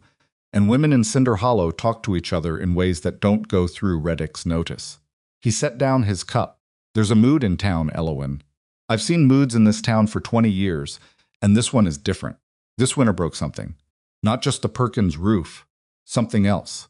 When people suffer that much and then find out that the man who was supposed to be protecting them was instead stealing from people and letting them think the person he stole from was dead. That combination of cold and anger is something. When, she said. Town council meets the first Monday of May. Gideon wants you there. First Monday of May was 3 weeks away. I'll be there, she said. After he left, she spent a long time sitting with that. 3 weeks. The first concrete date she'd had since October, a fixed point in the future toward which everything was now pointed. She'd been thinking in seasons all winter, in weeks and conditions, in the fluid time of survival. Now she had a date, and the date changed the texture of everything. She started packing. Not urgently, she had 3 weeks, and she used them properly, continuing to refine the shelter, making it as sound as she could. Not because she was leaving it forever. She had already decided she wasn't. But because the next person to shelter here, and she believed there, would be one, or more than one, deserved to find it better than she'd found it. She fixed the slight flex in the third roof timber that she'd been monitoring all winter. She remortared the chimney connection with a clay and ash mixture she'd worked out in January. She extended the heat exchange water system by 3 feet and added a second output point, which she'd been thinking about for 2 months. She wrote a detailed description of all of it in her log, in handwriting that was legible and specific, because whoever came here next might not know everything she knew, and the instructions needed to be clear enough for a person who was cold and frightened and hadn't eaten well in a week. She left the log on the shelf. She packed her receipts, her case notes, her drawings, her father's engineering books, the cast iron skillet, the rifle and ammunition, and the practical minimum of everything else. What she left behind, she left deliberately the extra tools, the remaining firewood, preserved food she couldn't reasonably carry, the medical supplies she didn't strictly need for the descent. She thought about who might need those things and felt the same things she'd felt building the shelter in the first place, not heroism, not even generosity exactly. Just the practical recognition that waste was a moral failure and other people's need was real. The morning she left, she stood at the mouth of the tunnel and looked back at the valley one more time. The snow was still deep on the north faces. But the valley floor was beginning to show patches of ground-dark earth, last year's flattened grass, the suggestion of the creek bed where the spring melt was starting to find its way. The geothermal zone at the south end of the valley was almost entirely clear, the warm ground having shed its snow weeks before the rest. In that clear area, the ground had a particular dark richness to it, soil that had been kept from freezing all winter, soil that was alive in the way mountain soil usually wasn't in April. She had thought about that soil all winter. She had thought about what you could grow in it, what a greenhouse structure would look like built into the south-facing slope above the geothermal zone. How long the growing season could be extended, what it would mean for families in a place where the growing season was already short, and the winters were like this one. She wrote none of that in the log she'd left behind. Those were plans for later, contingent on things she hadn't accomplished yet. First the land. First the truth. She went down. The descent took 2 full days. Jasper the mule was skeptical of the snowpack and expressed this with his usual eloquence, stopping at steep sections. Still testing the surface with a front foot before committing. Periodically turning his head to look at her with an expression that communicated clearly that this whole enterprise was her idea, and he wanted that noted. Clover was steadier. The 2 goats, no longer nameless, she had given them names over the winter in a moment of practical surrender, calling them Remark and Verdict for reasons that felt, right at the time, navigated the slope with the unearned confidence that characterized their species. She reached the lower timber on the afternoon of the second day and made camp at the tree line. Below her, in the failing light, she could see the Cinder Hollow Valley, the thread of the road, the clustered rectangles of buildings, the pale smoke from chimneys rising straight in the still evening air. She had not seen it for 6 months. She looked at it for a long time. It didn't look threatening. It looked small. That wasn't how she'd expected it to feel. She'd expected something more charged, more complicated. But from up here, it was just a small western town at the edge of a long valley, no different from 100 others, full of people trying to get through their lives with what they had. She had grown up in its sight. It had turned away from her when a man with a badge told it to. It was also its windows were dark. It was also full of people who had suffered through one of the hardest winters in recent memory, and some of them were ready to tell the truth. She ate hard tack and dried elk meat by a small fire and slept better than she'd expected. She rode into Cinder Hollow on the morning of April 28th, a Monday, 1 week before the council meeting. She did not try to be subtle about it. She came in on the main road, leading Jasper and her small animal procession at a pace that was neither hurrying nor dawdling, just arriving, the way a person arrived who had every right to be where she was. The first person to see her was a boy of about 12 who was sweeping the steps of the hardware store. He stopped sweeping. He looked at her with his mouth open. Then he went inside, very fast. By the time she'd gotten to the middle of Main Street, there were people in doorways. She had thought about how she would feel during this. She had thought about it on the mountain, in the shelter, in the long winter nights. She'd expected anger or satisfaction or some complex mixture of both. What she actually felt, riding down the main street of Cinder Hollow, with people watching from doorways, was very tired. Not the bone tired of winter labor. Something deeper and quieter. The tiredness of a person who has been carrying something heavy for a long time and can see the place where they're going to be able to set it down. And the nearness of that place makes the weight more noticeable, not less. Gideon's Mercer came out of his shop. He walked into the street and stood there, and when Shreechin stood there, he put his hand up, and she stopped Jasper, and they looked at each other. "Here?" he said. "I'm here. Henry's been asking about the mountain lady." His voice was carefully level. "Every day. Is the mountain lady coming down?" "Tell him the mountain lady is down." She paused. "How are you fixed for space?" "Ada made up the back room 2 weeks ago. She said you'd need somewhere to stay that wasn't a hotel." He glanced around at the doorways. "Come around back.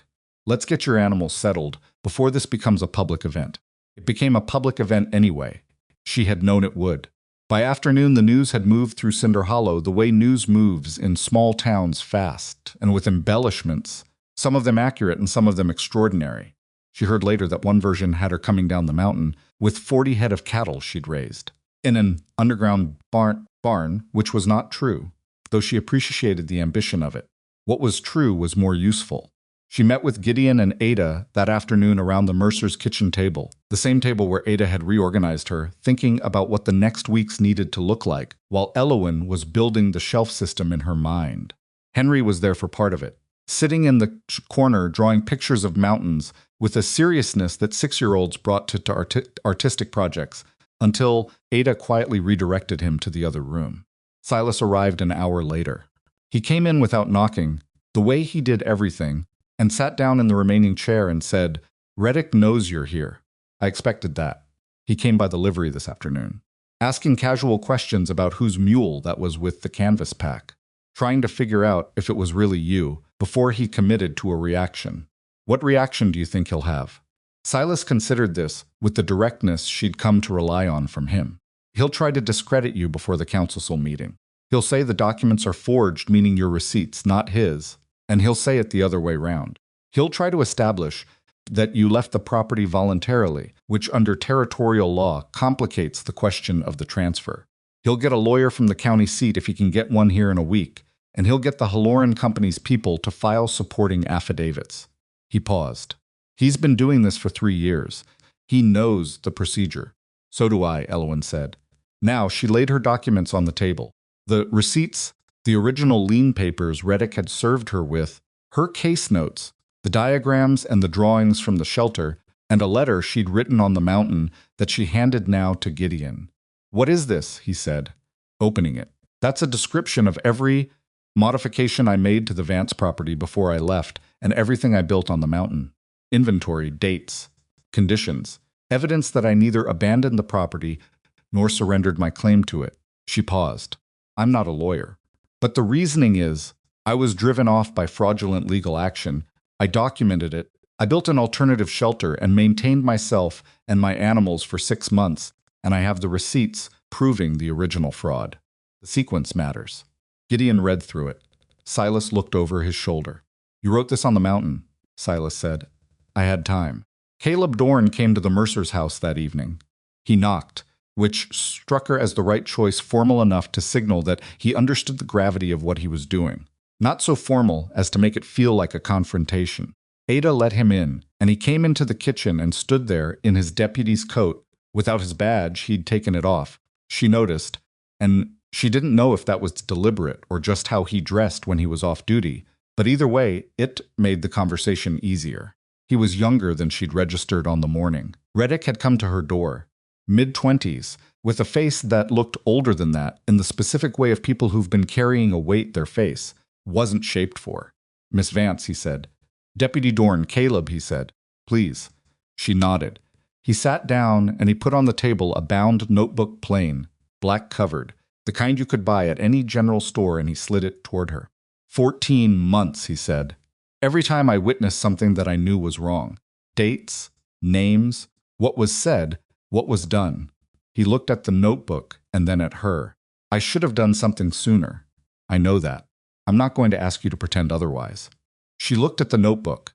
She didn't open it yet. What made you start keeping it? She said. He was quiet for a moment. When he answered, his voice was flat, like something he'd made himself accept. Pratt situation. The old man who tried to contest his lien and died on the road home. He paused. The inquest ruled it an accident. I was at the inquest. I knew the route Pratt would have taken. I'd ridden it myself. The specific section where they said his horse fell doesn't have the kind of footing that causes that kind of fall in dry autumn conditions. Another pause. I couldn't prove anything. I still can't. But after that, I started writing things down. The kitchen was very quiet. How much does Reddick know about what you've been keeping? She said. Nothing. I kept it at home, not at the office.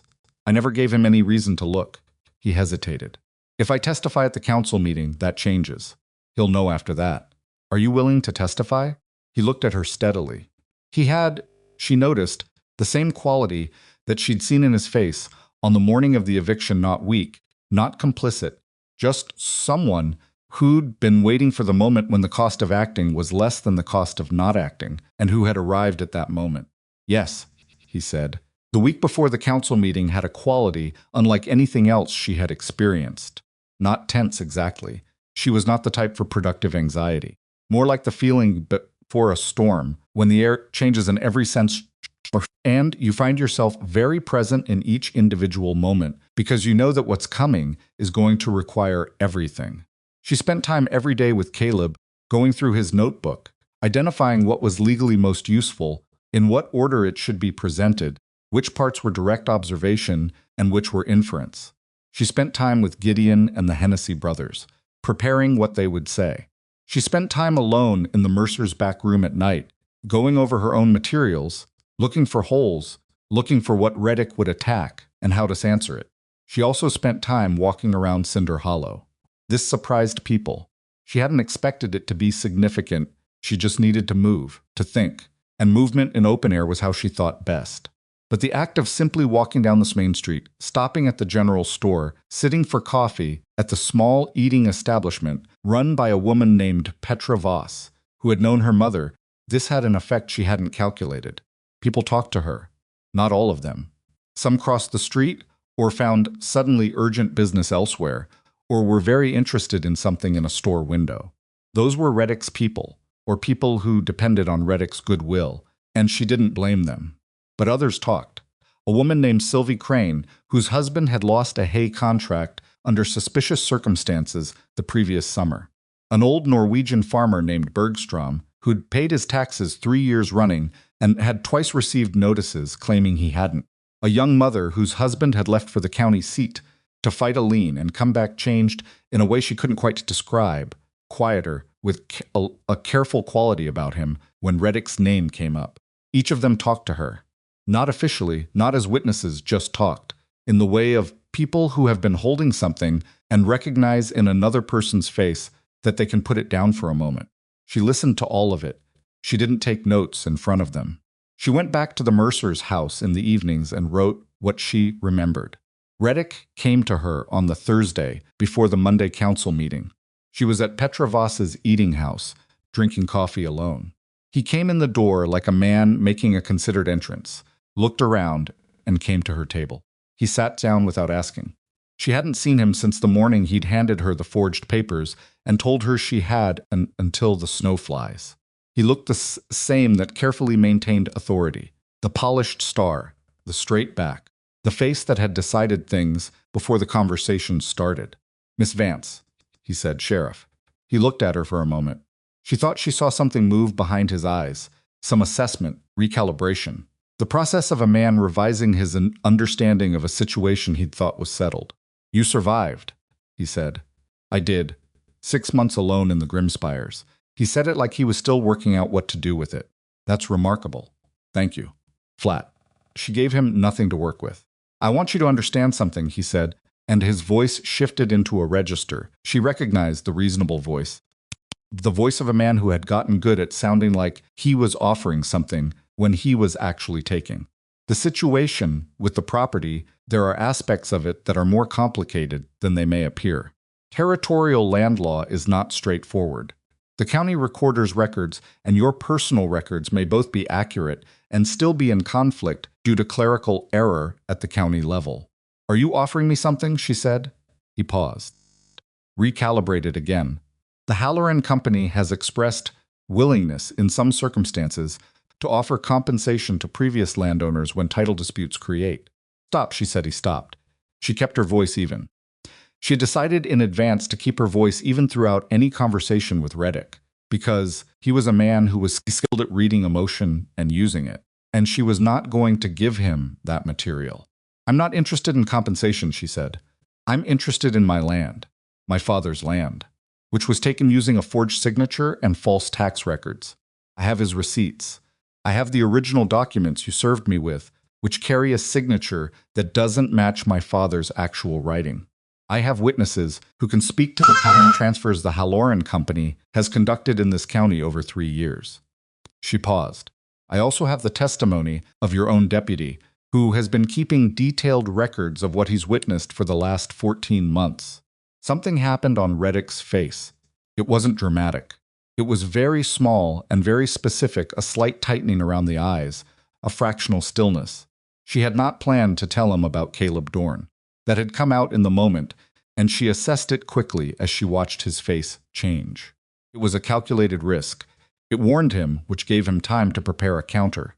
But it also told him that the thing he'd thought was contained, Dorn's knowledge, Dorn's records, was not contained, and that there was no longer any value in trying to buy or pressure Dorn's silence because Dorn had already committed. She watched the calculation happen in his face. She watched him arrive at the same conclusion. "I see," he said. "Good," she said. "Then Monday won't take as long as it might have." He stood up. He was still straight-backed. He was still polished. Whatever was happening inside him was not visible on the surface, and she respected the self-control, even as she recognized it as the same self-control that had let him do what he'd done to her father's land without showing his face in it. "I'll see you Monday," he said. "You will." He left. She finished her coffee. Petra Voss came out from behind the counter. She was a small, sharp-eyed woman in her 60s who had seen enough of the world to be unsurprised by most of it. "You all right?" she said. "Yes." "You want more coffee?" "Please." Petra poured and went back to her counter, and Elowen sat with the fresh cup and thought carefully about what she'd seen in Reddick's face when she'd mentioned Caleb Dorn. The tightening, the stillness. That had been surprise, but it had also been something else. Something that might have been fear, or might have been the rapid calculations of a man who had just understood that the geometry of his situation had changed and was working out his new options. She needed to think about what those options were. A man like Reddick facing exposure at a public council meeting with documentary evidence and multiple witnesses. What did he do? He could try to discredit the evidence. He could try to pressure witnesses. He could try to flee, though that was an admission. He could try to get ahead of it by making the narrative his confessing to minor irregularities while denying the core, finding a way to be the reasonable man in a complicated situation. She thought about what Silas had said about Old Man Pratt, about the road home from the county seat, about the inquest that ruled it an accident. She was going to be careful between now and Monday. She went back to the Mercers and told Gideon and Silas what had happened. Silas listened without interrupting, which was his practice. "He won't run," he said when she finished. "He's too invested here. His whole identity is this place." He was quiet for a moment. "I'd be more worried about what he does to Caleb between now and Monday." She had thought of that too. Caleb needs to not be alone until Monday. Agreed, Gideon said. He can stay here. We've got the room and Ada won't hear of anything else anyway. He paused. What about you? I'll be fine, I'm not questioning that. I'm saying this house has a good lock and 2 people in it who owe you more than a room. She accepted this without the reflexive refusal that had been her first instinct. She was getting better at accepting help without treating it like a debt she needed to immediately repay or a charity she needed to refuse on principle. Help was just people doing what people could do for each other when the situation called for it. Her father had been good at accepting help. She was still learning. She brought Caleb Dorn to the Mercer house the next morning. He came without protest. He had clearly been thinking the same things about the intervening days. He brought his notebook, which Elowen noted he kept on his person rather than leaving in a bag. Smart. He also brought news. Reddick sent a wire to the county seat last night, Caleb said. He'd heard this from the telegraph operator's wife, who had heard it from the telegraph operator. I don't know what it said, but he sent it to a law office there, Crandall and Marsh. Haller and Company's lawyers, Silas said. He's getting representation, Gideon said. He has every right to, Elowen said. So do I. The problem was that she didn't have a lawyer, and getting one to Cinder Hollow in 4 days was probably not achievable. She thought about this carefully. A lawyer would be useful for some things and not useful for others. Council meeting was not a court proceeding, it was a civil review, which meant the standards of evidence were different, and the outcome would be determined partly by the council's judgment, and partly by what the assembled community witnessed and felt. A lawyer's windows were dark. A lawyer's presence would formalize things in a way that might actually work against her, making it feel like a legal contest between 2 equally credentialed parties when what she needed it to feel like was the truth being told in public. She decided not to pursue a lawyer. She would present her own case. She spent Saturday and Sunday preparing. She organized her documents in the order she would present them. She worked with Caleb on the sequence of his testimony, not scripting it. Scripted testimony sounded scripted and people could tell, but making sure he understood what was most important and what could be left out. She went over the Hennessy brothers' account with Gideon. She talked to Silas about what he could say as a long-term observer of the territory. Sunday night she couldn't sleep. She didn't fight it.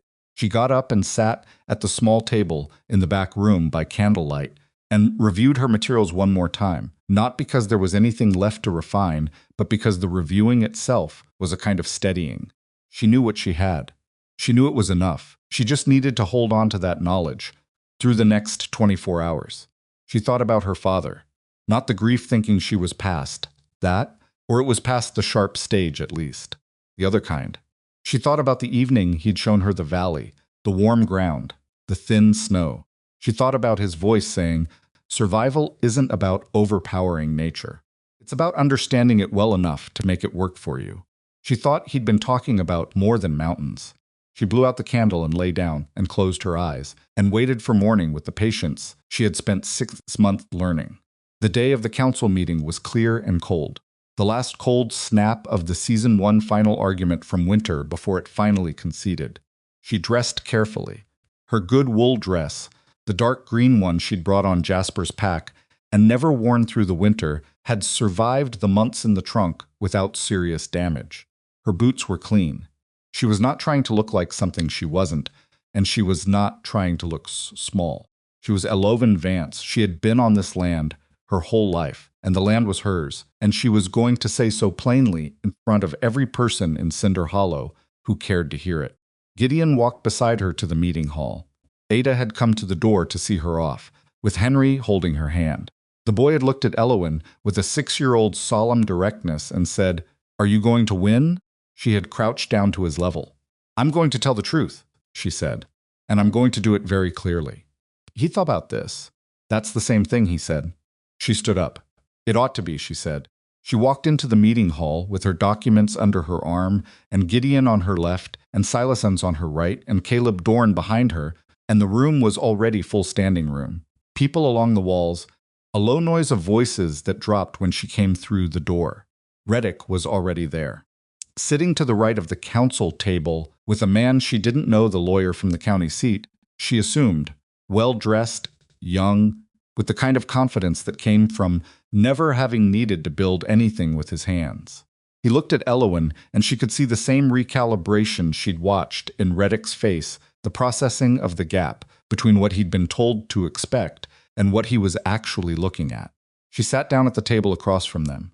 Council chairman was a man named Aldous Webb, dry, practical, with 20 years of Cinder Hollow in his face and no particular allegiance to anyone that she knew of. He'd been fair to her father. She would take that. We're here on the matter of the Vance property tax lien and subsequent transfer to the Halloran Land Company, Webb said. Miss Vance, since you've called this review, you'll speak first. She stood up. She laid her father's receipts on the table in front of her, one by one, in chronological order, 11 years of payments in the clear hand of the county recorder. She laid the lien document beside them, open to the signature. She explained, without drama and without hurrying, what you saw when you looked at those two things side by side.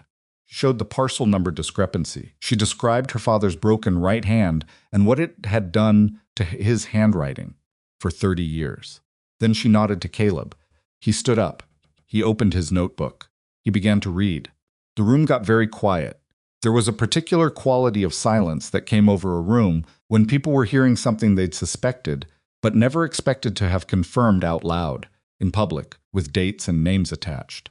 She had heard something like it on the mountain in the deep winter, when the storm had finally passed, and the world had gone absolutely still beneath the snow, the silence of something that had been loud and violent, settling into the truth of what it had done.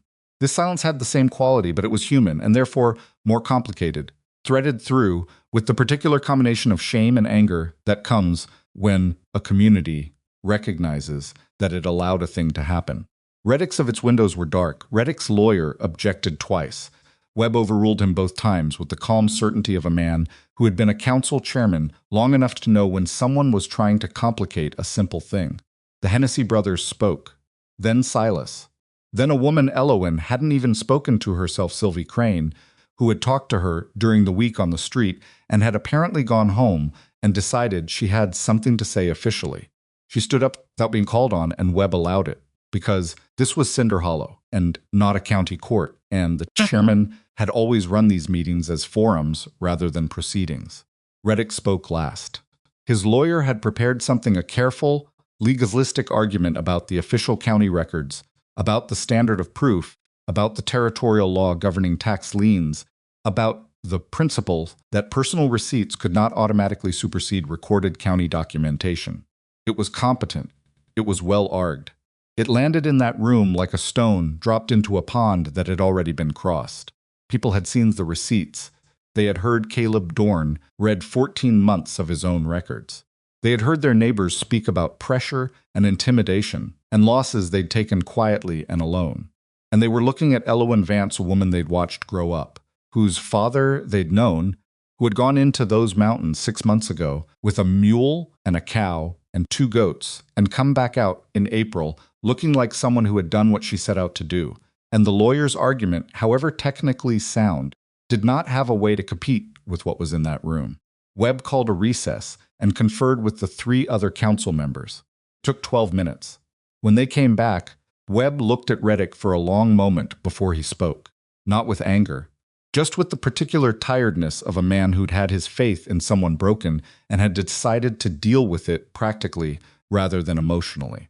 Council finds the evidence of fraud in the original lien documents to be substantial, he said. The transfer to the Halloran Land Company is suspended pending a full review by the county recorder's office. He paused. Additionally, this council is referring the matter of the lien process and related land transfers to the Territorial Marshal's office for investigation. Another pause. Effective immediately, Sheriff Reddick is suspended from his duties, pending that investigation. Deputy Dorn will serve as acting sheriff. The room made a sound. Reddick stood up. He was still straight back, still composed. She had expected him to argue, to fight, to do something with the anger that must have been running underneath all that composed authority. Instead, he looked at Webb, and then he looked at Elowen. His face, for just that moment, was completely unguarded. She had not expected that. She saw in it, without triumph and without much satisfaction, the face of a man who had made a series of choices a long time ago and had spent years building a structure on top of those choices and who was now watching that structure come apart and understood, perhaps for the first time in a long time, that he had known all along that this was always what it was resting on. Then he composed himself again and nodded once not at her, just at some internal accounting, and walked out. His lawyer gathered his papers and followed. The room erupted. Elowen sat in the middle of it, the noise, the hands on her shoulders. Gideon's voice, saying something she couldn't hear clearly. Ada Mercer, appearing from somewhere with Henry in her arms, who was looking at the noise with the wide eyes of a child, who didn't know what had happened but understood that something important had. Silas was at the edge of the room, arms folded, watching with the slight tilt of the mouth that was his version of a wide grin. Caleb Dorn sat down next to her in the emptying chair. He still had his notebook in his hands. "Acting sheriff," he said. He tried the words out like they didn't fit yet, which she supposed they didn't. He stopped. "That's something. You'll be good at it," she said. "You don't know that. You wrote things down for 14 months when you could have stopped looking," she said. "You showed up at Gideon's shop after dark when you didn't have to. You testified today knowing what it was going to cost you in this town." She looked at him. "I know enough." He looked at the notebook in his hands. Then he put it in his coat pocket. "What do you do now?" he said. She thought about the valley, the warm ground, the south-facing slope where the snow had already cleared, the dark, rich soil above the geothermal zone, the drawings she'd folded in with her receipts, the layout, the building sites, the greenhouse design she'd been working through all winter in her head. She thought about her father's homestead, sitting down the road, empty these 6 months, waiting for the territorial marshal to confirm what the council had already found. She thought about what Gideon had said on the mountain. "You're the only one who can teach it. I'm going to go home," she said, "and then I'm going to go back up." He looked at her. "Not to hide," she said, "to build." The territorial marshal arrived in Cinder Hollow on the 14th of May. His name was Garrett Foss, a compact, gray-haired man in his 50s who rode in from the county seat with 2 deputies and the particular unhurried manner of someone who had investigated enough things to know that rushing the first 2 days always cost you the last 2 weeks. He set him since council hall and started with the documents and worked outward from there, which was the right method, and told Elatowen something about how seriously the territorial office was taking this. She met with him on his second day. She brought her receipts, her case notes, the originals of the lien papers, and Caleb Dorn's notebook, which Caleb had formally surrendered to the investigation the morning Fossey arrived. She laid windows were dark. She laid everything on the table in the same order she'd laid it out at the council meeting and went through it the same way, methodical, without drama, letting the documents carry their own weight. Foss listened without interrupting. He asked 3 questions, all of them specific, all of them the right questions. He looked at the signature on the lien document for a long time without saying anything. Then he said, "Do you know who physically forged this?" "No," she said. "I know it wasn't my father. Beyond that, I can't tell you. Reddick wouldn't have done it himself," Fossey said. "It wasn't a question. He's too careful for that." He tapped the document. "Someone at the county recorder's office, or someone with access to it. We'll find them. Will you find enough to prosecute?" He looked at her with the eyes of a man who had learned not to promise outcomes. "I'll find the truth of it," he said.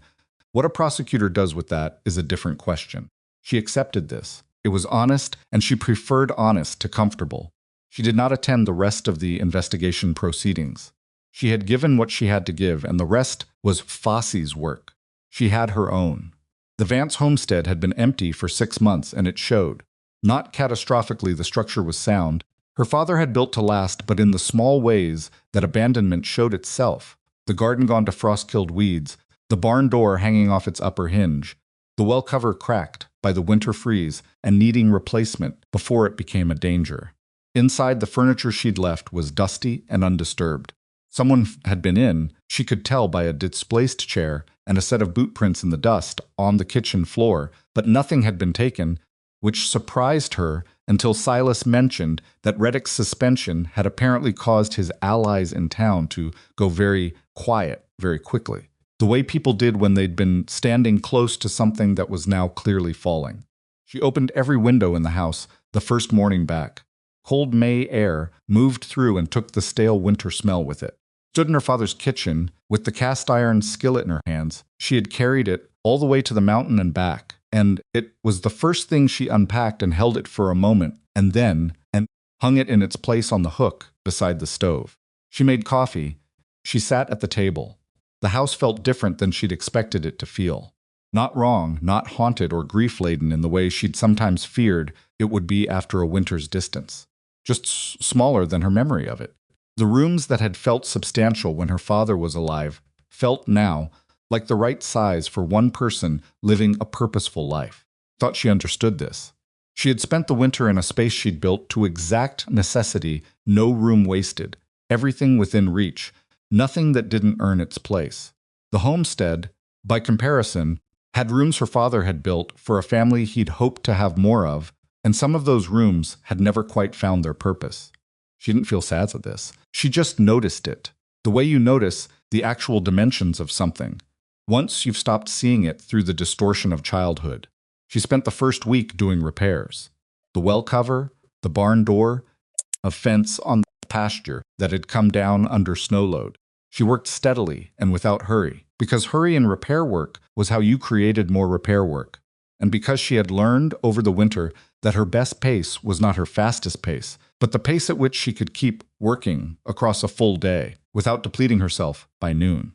Gideon came by the third day, not to help, but to bring Henry, who had decided that Elowen was an important part of his regular world and had apparently lobbied Ada for visiting rights. He sat on the fence rail while she worked and asked questions with the relentless specificity of a 6-year-old. Why does the barn door hang like that? Because the top hinge pin is bent. Why is it bent? Because something heavy hit it. Probably ice falling off the roof.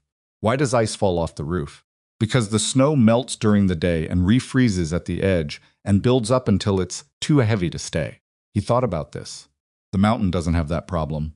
The mountain has its own problems. Like what? Unstable snowpack. Rock slides in the melt season. Wind that can change direction 3 times in an hour. He nodded gravely, as though filing this for future reference. She had noticed that he treated information with a seriousness that most adults didn't to children's questions, and that this was probably because his parents treated him the same way, and that this would serve him well, or make him difficult to manage, possibly both. Are you going back up? He said, yes. When? When I'm ready. Can I come? She looked at him. He looked back with the absolute sincerity of someone who had not yet learned that there were requests you weren't supposed to make directly. Talk to your parents, she said. He seemed to take this as a yes, which she supposed it was. The formal restoration of title came through on the 22nd of May.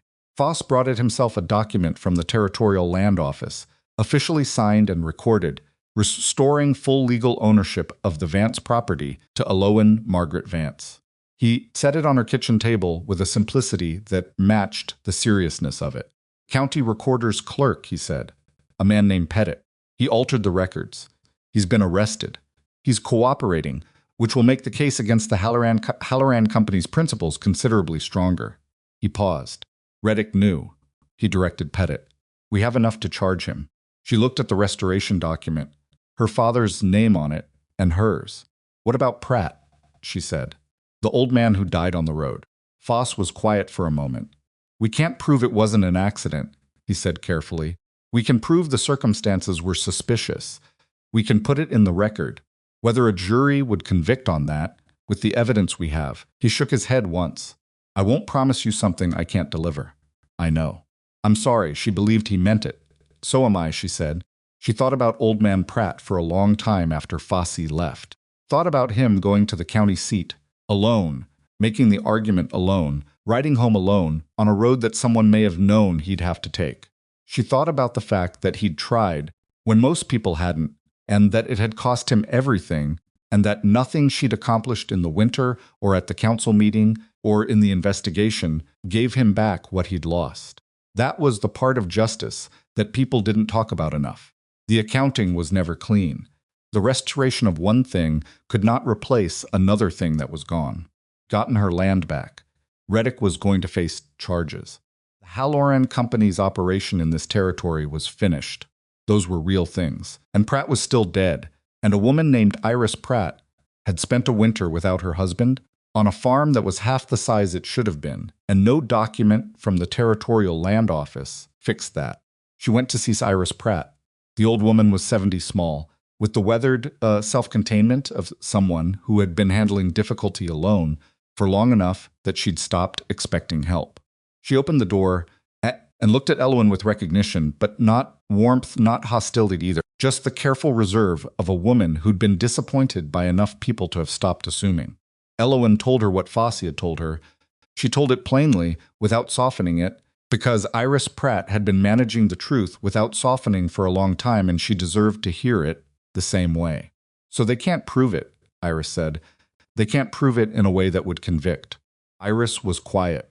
She stood in her doorway with her arms folded, and she looked at the mountain line to the west for a while. I knew it wasn't an accident, she said. Amos was a careful rider, 40 years on horses. He wasn't careless. She said it without emotion, which was its own kind of emotion. I didn't expect anyone to ever say so out loud. It's in the investigation record, Elowen said. It will be in whatever proceedings happen against Reddick. It won't be enough for a conviction on that count, but it will be there. People will know the question was asked.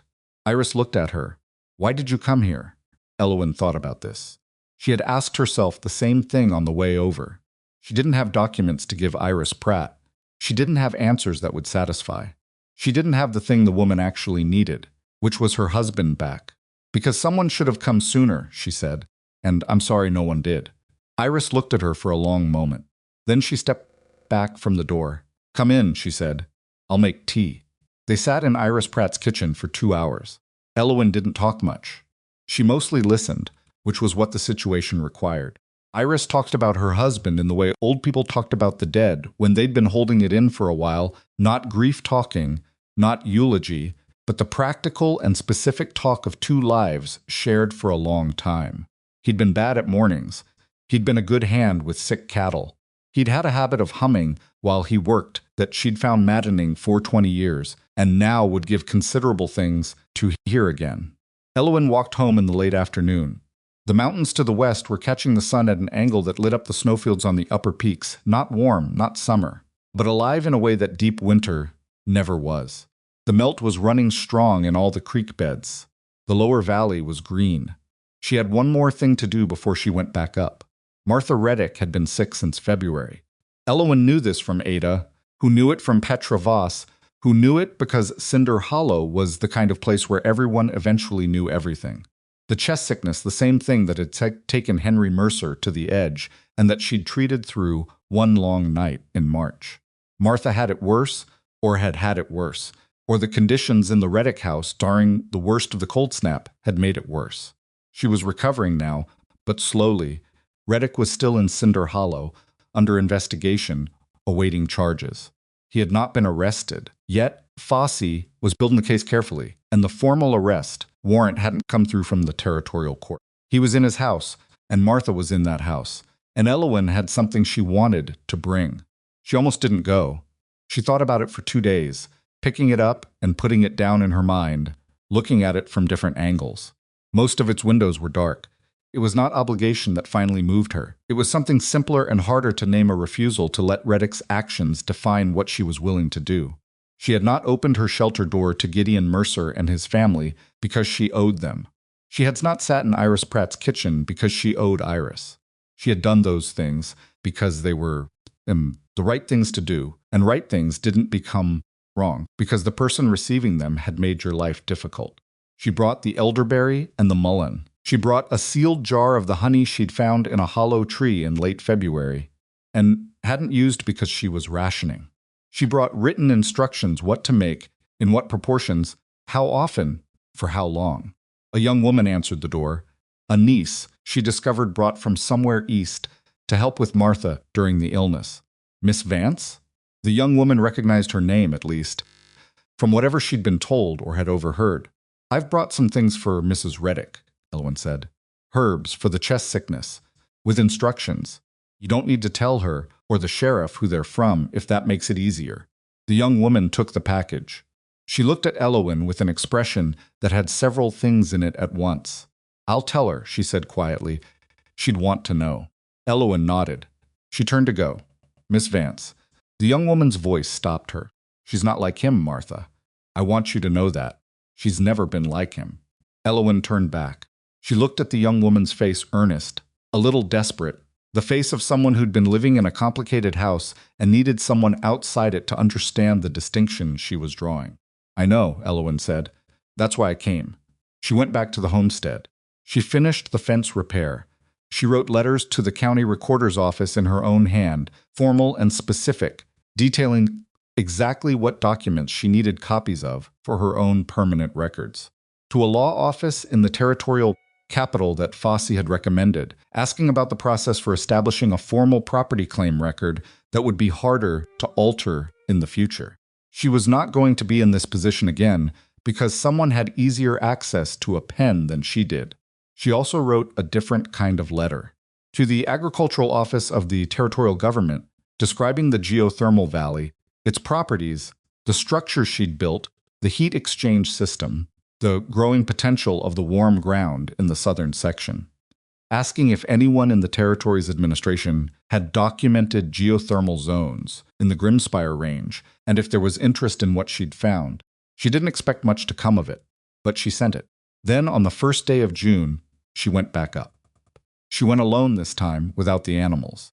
Jasper stayed in the homestead barn, where he was comfortable and where Mrs. Bergstrom's son had agreed to look in on him daily for a modest fee. Clover stayed too. The goats' remark and verdict she considered taking because they were suited to the terrain and she had grown used to them in the way you grew. Used to things that were consistently inconvenient and somehow still present, they had settled into the homestead pasture with the suspicious satisfaction of animals who'd found something they intended to keep, and she left them. She carried tools. A transit level she traded a jar of preserved meat to the hardware man for. A 50-foot measuring cord. Her notebooks, clean ones, with the original survey notes from the winter, and the drawings she'd made transferred to fresh paper.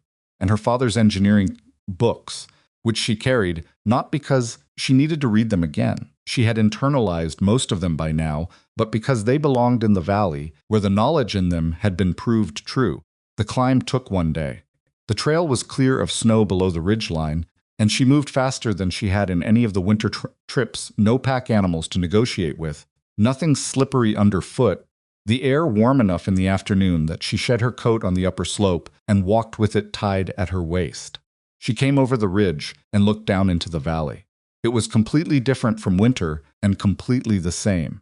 The snow was gone from the valley floor and most of the slopes. The south-facing hillside where her shelter was buried showed the same gentle irregularity as before. The roof profile blended into the contour of the hill, but now with spring grass beginning to establish itself on, she'd packed over the timber frame.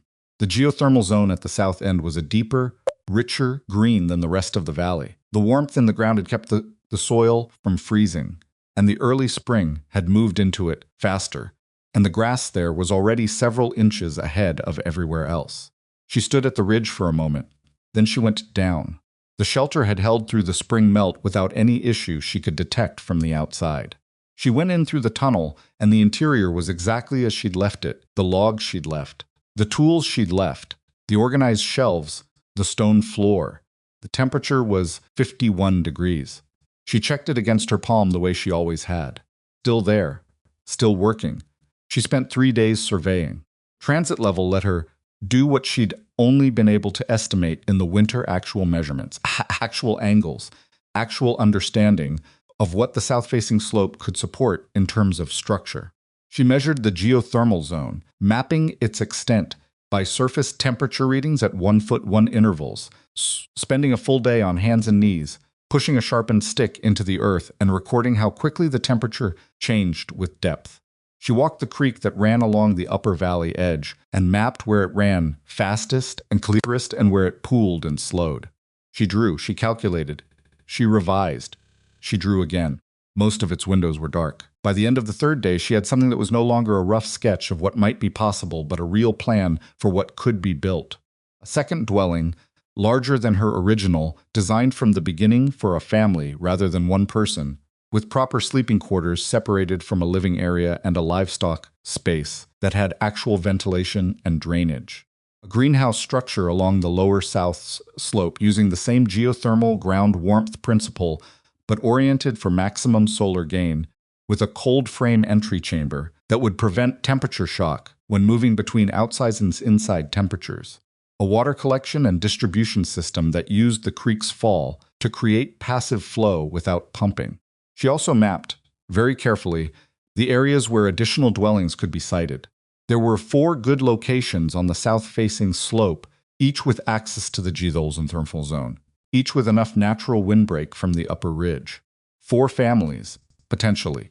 More if someone was willing to work the north side, which was harder but not impossible. She sat on the valley floor on the last evening and looked at what she'd drawn. This was not something she could build alone. She had built one structure alone because she'd had to.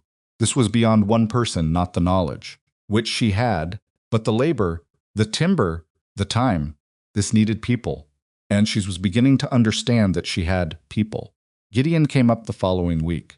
He brought his own tools, and he brought his 18-year-old nephew, Jonah, who was large and good-natured and asked fewer questions than Henry, but worked considerably harder.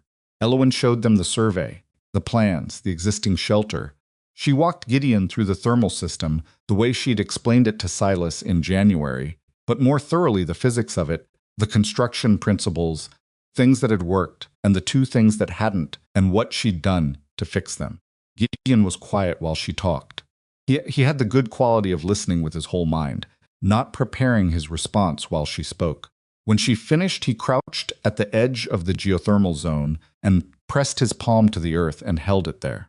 "How far does it extend?" he said. "About 60 feet on the east-west axis, deeper to the south.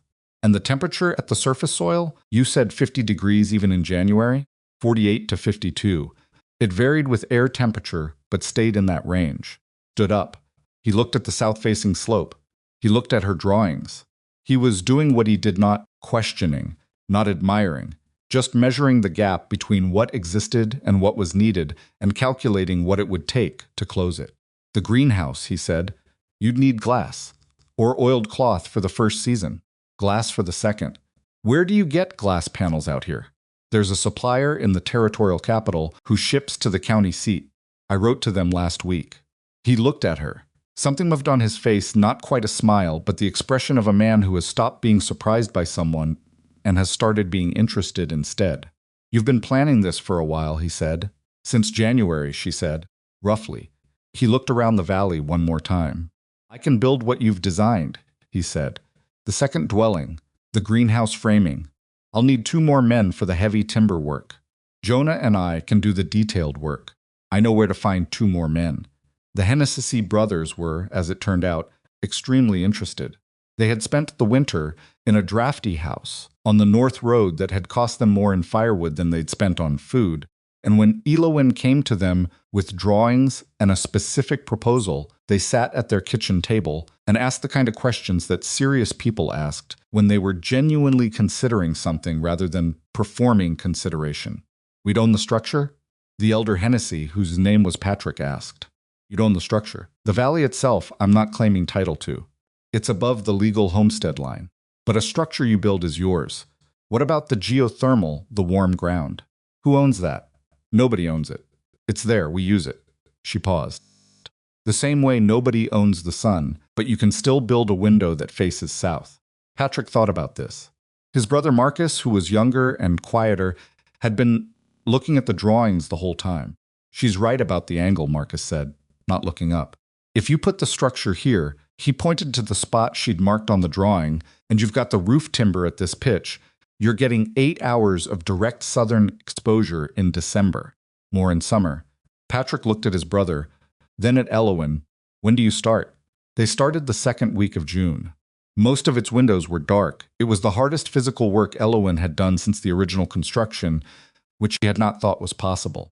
The second dwelling was significantly larger, and the timber work was heavier. She designed it to accommodate a family with children, which meant ceiling height and room dimensions that her 1-person shelter hadn't required. Moving the main support logs up the slope was a 2-day project involving the block and tackle system she'd improved over the winter, a temporary log ramp, and a great deal of language that she was glad Henry Mercer wasn't present to hear. Gideon was a revelation to work with. She had known he was a competent carpenter. She'd seen his work in town. She hadn't known how good he was until she watched him work in conditions that stripped away everything but the basic skill. He worked clean, no wasted motion, no second-guessing cuts, the kind of precision that came from genuine knowledge rather than habit. He also had the quality of making the people around him better, not through instruction, but through Jonah's work, improved noticeably in the first week just from watching his uncle. The Hennessy brothers were a different kind of useful, not as technically skilled as Gideon, but tremendously strong, and with the patient endurance of men who'd done farm labor all their lives. Marcus had a natural feel for the structural logic of what they were building that surprised her. He asked questions about the load-bearing principles that she hadn't expected and understood the answers the first time she gave them. Silas came up twice during the construction. He didn't build. His knee had gotten worse in the spring, and he wasn't in a position to do heavy work, but he brought supplies both times. And he sat with Elowen in the evenings and talked, and that was its own kind of useful. Reddick and Martha left last week, he said on the second visit. It was mid-July by then, and the valley was in full summer, which at this elevation meant cool days and cold nights, and a sky so clear it looked like something that had been scoured clean. Left for where? East. Someone said relatives in Missouri. Someone else said Colorado Territory. I don't know. He was quiet for a moment. He wasn't arrested before he left. I know. Does that bother you? She thought about it honestly. The evidence was enough to end what he was doing here, she said. It wasn't enough for a conviction. Those are different thresholds. She paused.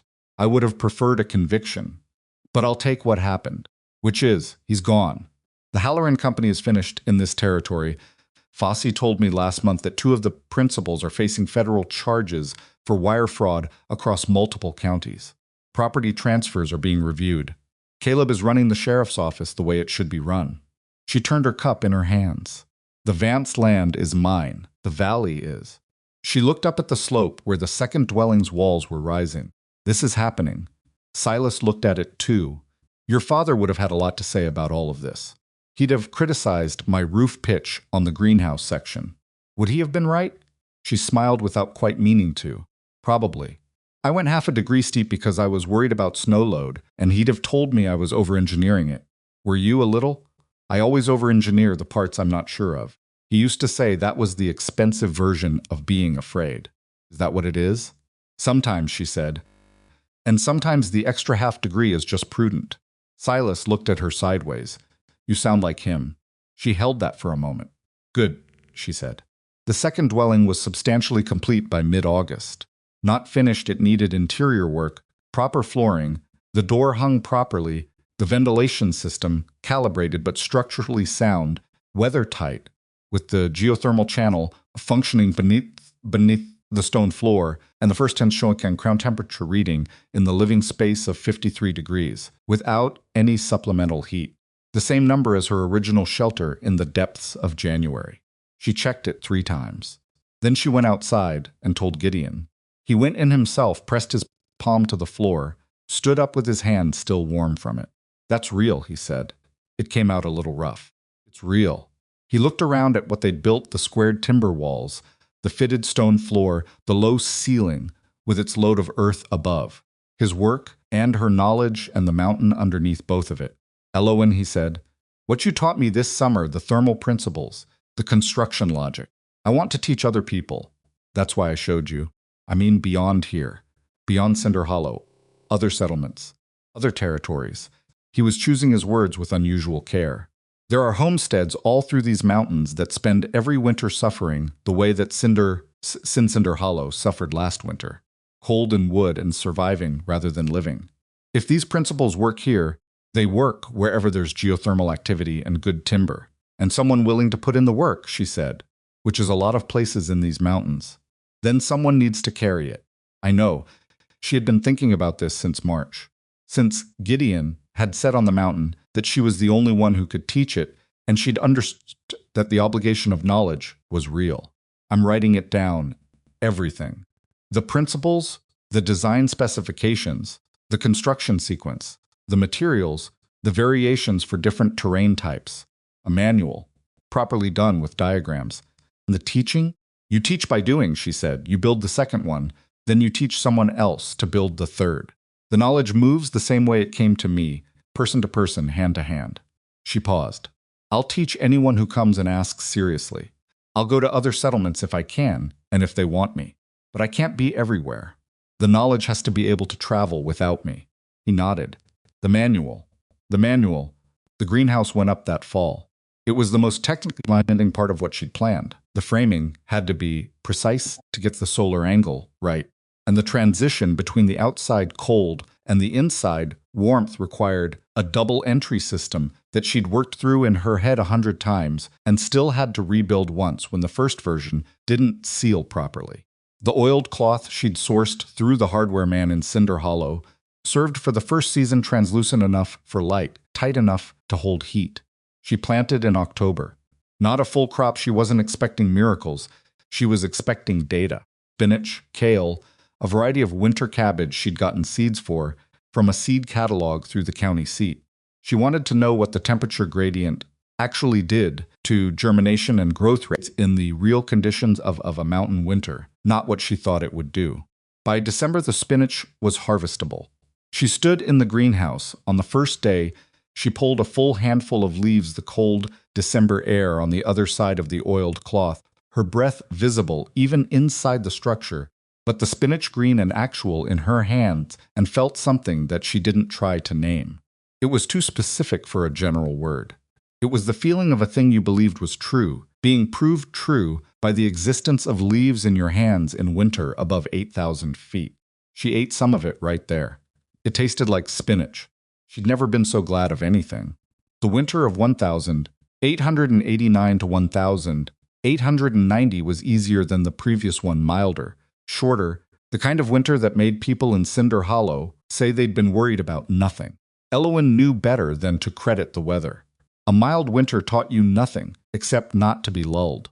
She spent it finishing the manual, which had become considerably longer than she'd planned, not because she'd padded it, but because the more precisely she tried to write the construction principles, the more she understood that precision required more words, not fewer, and that a document someone might use alone in the backcountry needed to anticipate questions she might not be there to answer. She also spent it teaching. The first person who came seriously was a woman named Constance Birch, who ran a homestead 20 miles northwest with her husband and her aging father-in-law. She arrived in November with a 2-day ride behind her and a list of questions she'd written out in advance, which Elowen respected immediately as the mark of someone who was genuinely trying to learn rather than hoping to be impressed. They spent 4 days together, Elowen showing her the shelter, the greenhouse, the thermal system, letting her get into the mechanics of the heat exchange with her own hands. Constance asked the right questions and the wrong ones, and when Elowen corrected her on the wrong ones, she listened and corrected herself without ego, which was the quality that separated who learned from people who thought they were learning. She went home with a copy of the manual's first draft and a jar of December spinach. 3 months later, she sent word through a passing rider that she and her husband had broken ground on an earth-sheltered addition to their existing structure. She wanted to know if Elowen thought the thermal channel placement she'd chosen would work in soil with higher clay content than the Grimspire Valley. Elowen wrote back with a detailed answer. Then she added it to the manual as a new section. Gideon, as he'd promised, carried the knowledge further. He traveled to settlements east and north in the following spring, bringing the manual and his own hands-on understanding of the construction. He built one structure himself in each new location, not because people couldn't follow the plans, but because watching someone who knew what they were doing was always faster than reading, and because the first structure in a new place established the proof, and then the community built from there. He came back from these trips with questions she hadn't anticipated and problems she hadn't encountered in the Grimspire conditions, and she worked through each of them and revised the manual accordingly. If its windows were dark, it went through 4 versions in 3 years. By the 5th version, it was thorough enough that she felt it could stand without her, which was the only test of a manual that actually mattered. Caleb Dorn was formally confirmed as sheriff of Cinder Hollow County in the spring election of 1,890. He won by a margin that surprised people who thought the community might resist, being governed by the man who'd testified against his own predecessor. It didn't surprise Elowen. The people of Cinder Hollow had spent one winter watching what happened when the man with the badge worked for the wrong things, and they were not going to make that choice again, if they could help it. Caleb's windows were dark. Caleb was careful and honest, and he had the quality of knowing the difference between what was legal and what was right, which was not as common as it should have been. He came up to the valley the summer after his election, not on official business, just to see it. He'd heard about the second dwelling, the greenhouse, the manual, the families who'd started coming. He stood in the valley on a July morning and looked at what had grown there, and he was quiet for a long time. Henry Mercer told me this place saved his life, he said finally. He was 6 years old. He remembers it bigger than it was. Maybe, Caleb said, or maybe it was exactly as big as it needed to be. She didn't argue with that. He walked the valley with her, looking at the structures and the house and the survey, markers she'd put in for the 2 additional dwelling sites she was planning. He asked good questions, not technical ones, more the questions of a man thinking about the long shape of things. What happened to this place if something happened to her? Who held the knowledge if she wasn't there? The manual, she said, and the people I've taught, and the people they teach. She paused. Knowledge doesn't belong to the person who holds it. It passes through them. My father understood that. Do you have family? He asked. She said, no family left. That's all right. He looked at her to see if it was, and she supposed he saw that it was not in the way of someone who had given up wanting something, but in the way of someone who had looked at what they had and decided it was enough and meant it. She had the valley. She had the knowledge moving through Gideon and Constance and the Hensnessy brothers and the people they'd taught.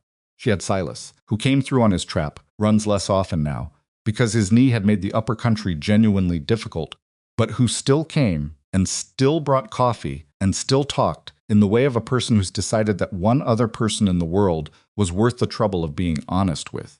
She had the spinach in December and the warm stone floor and the geothermal seep running its ancient heat beneath everything she'd built. She had, more than any of it, the simple fact of what she'd done. Not as pride, she was not built for that kind of pride, the kind that needed witnessing, as some private and more durable. She knew what she'd walked into and what she'd built in it and what she'd walked out of it with. No one could alter that accounting. Years moved away, they do not in a straight line, but in accumulating detail. The Vance homestead ran well. She expanded the garden, repaired what needed repairing, improved what could be improved. She made the climb to the valley a few times each year less frequently as the people she'd taught needed her less. More when there was something new to figure out or when the valley itself needed attention. The greenhouse had real glass by the 3rd year. The second dwelling housed a family by the 4th, the Tanner family, who'd come from the east with skills she didn't have and absorbed the skills she did with the speed of people who'd been cold long enough to be genuinely motivated. Mrs. Tanner turned out to have a knowledge of medicinal plants that Elowen found immediately useful, and they spent 2 winters expanding each other's understanding in the way that happened when 2 competent people who respected each other decided to compare what they knew. The manual, by its 6th version, was being used in 3 other territories. She found this out by accident, a letter from an engineer in the territorial capital who'd come across a copy and wanted to ask her about the thermal calculations. They corresponded for 2 years, and he eventually came to the valley himself. And what he told her after 3 days there, a man who had studied engineering formally, who had built structures she could only imagine, was that what she had built was structurally sound and thermally efficient, and that the design, if she was willing, was worth publishing properly. She thought about this for 3 months. Then she said yes. The published version was not glamorous, a slim technical document, printed in a small run, distributed through land offices and agricultural bureaus across the territory. Her name on the front page, E.M. Vance. She had chosen the initials deliberately.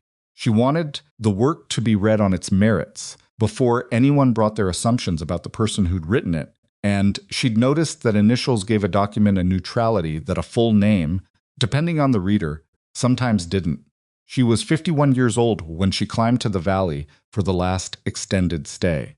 Her shoulder, the one she'd strained in the first October, re-injured in March, and carried with it small daily tax, ever since had developed a more serious limitation by then, a grinding in the joint that made heavy lifting genuinely difficult, and certain angles of motion something she simply worked around rather than through. She was not deteriorating, exactly she was changing, which was different, the way seasons were different from decay. She knew the distinction. She'd been watching it in the mountains her whole life. The valley had changed too.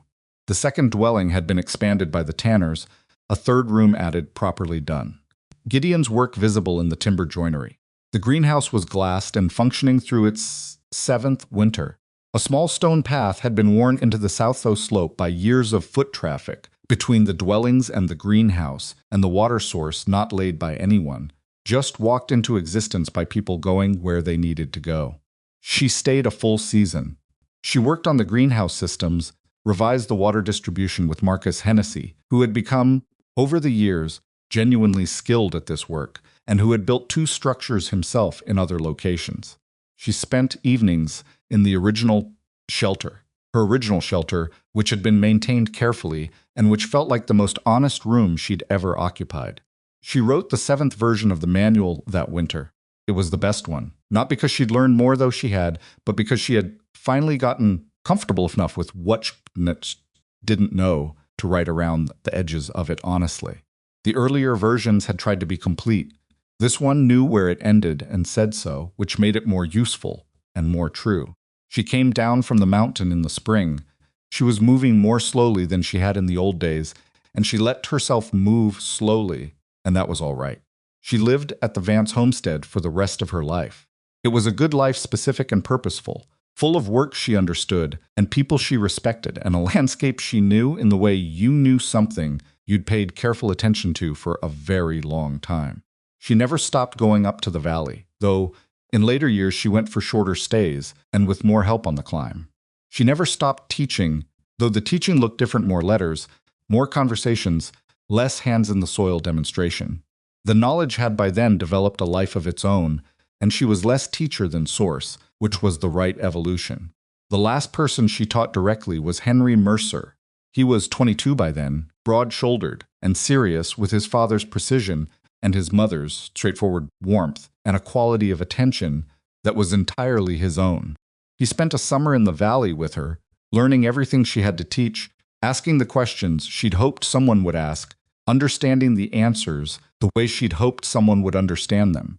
On the last day of that summer, he sat with her in the original shelter, the 2 of them on the stone floor, the old familiar warmth coming up through it, the geothermal seep moving its ancient heat beneath them, and he said, "Do you ever think about what would have happened if you'd gone east? When Reddick came, if you'd just taken the road to the county seat instead of—" He gestured upward, meaning the mountain, meaning all of it. She thought about it honestly. Sometimes, she said, I would have been colder. I would have been fighting the case from a worse position, with less evidence, less time, less of this. She pressed her palm flat to the floor. I went up because I was angry, and because I had nowhere else to go, and because my father had told me about the warm ground. She paused. I don't think it was brave. I think it was the only option I could see that didn't feel like giving up. That's what being brave is, Henry said. She looked at him. He said it simply, without trying to make it profound, which was exactly why it was. Maybe, she said, or maybe your mother was right when she said mountains are strong. He smiled. She was quoting you. She was quoting you. You said it when you were 6. He shook his head. You told me that story so many times I can't remember which parts I said and which parts I just think I said. That's how stories work, she said. They become the community's property after a while. He was quiet for a moment. Thank you, he said, for all of it, for opening the door that night. She looked at the floor, at her hand on the warm stone, at the low ceiling of the room she had dug out of a mountain in October when she had nothing and no one, and had decided that dying quietly was not among her options. Your father helped me build the second dwelling, she said. Your mother reorganized my food storage. You drew pictures of mountains when you were 6 years old and told me that mountains were strong. She took her hand off the floor. You all opened as many doors as I did. She died in the shelter on a clear October night, 23 years after she'd built it. Not dramatically. Her heart simply ran out of the particular determination that had been keeping it going, and she did not wake up. and the morning came without her. The Tanner family found her. They sat with her for a while before they did anything else, which felt right. The valley was still and cold, and the geothermal warmth moved up through the floor the way it always had, indifferent to human time, doing the thing it had always done. Henry Mercer came up that afternoon, when word reached the homestead, stood in the shelter for a long time. He looked at the shelf where her log still sat at entries in her narrow, careful hand, ending with the previous week's inventory. Temperature, supply, work completed, problems identified, and at the end of the last entry, in the same practical tone she'd used for everything. October 7. First frost on the upper valley. Greenhouse holding at 58 degrees overnight. Spinach doing well. He picked up the log. He read the last entry again. Then he set it back on the shelf, exactly where it had been. He went outside and stood in the valley. The south-facing slope was in shadow, now the sun having moved behind the western ridge. But the geothermal zone at the south end still held its warmth, and the greenhouse glass caught the last of the afternoon light and threw it back at the sky in bright, narrow lines. The shelter would continue. The greenhouse would continue. The knowledge of its windows were dark. The knowledge was in the manual, and in the people who'd learned it, and in the people those people had taught and would teach. He would continue it. That was the obligation of inheritance. And he understood it, and he accepted it, without feeling burdened by it, which was itself something she had taught him, that obligation and burden were not the same thing. And that carries windows, and that carrying something that mattered was a different weight than carrying something you'd been forced to hold. The mountain around him was going into its autumn colors, the high country turning gold and rust and brown, the snow already returning to the upper peaks, the air tightening toward winter. In 6 weeks, the valley would be under its first serious snowfall. The shelter would maintain its temperature. The greenhouse would produce whatever it produced. The families who sheltered here would live through the cold and warmth they hadn't built themselves, but had been built for them by a woman who understood that knowledge was only complete when it was passed on. Henry Mercer stood in the valley, that his mother had stumbled into half-frozen with his father and a sick child 23 years ago, and he felt clearly and without sentimentality what it meant that it was still here.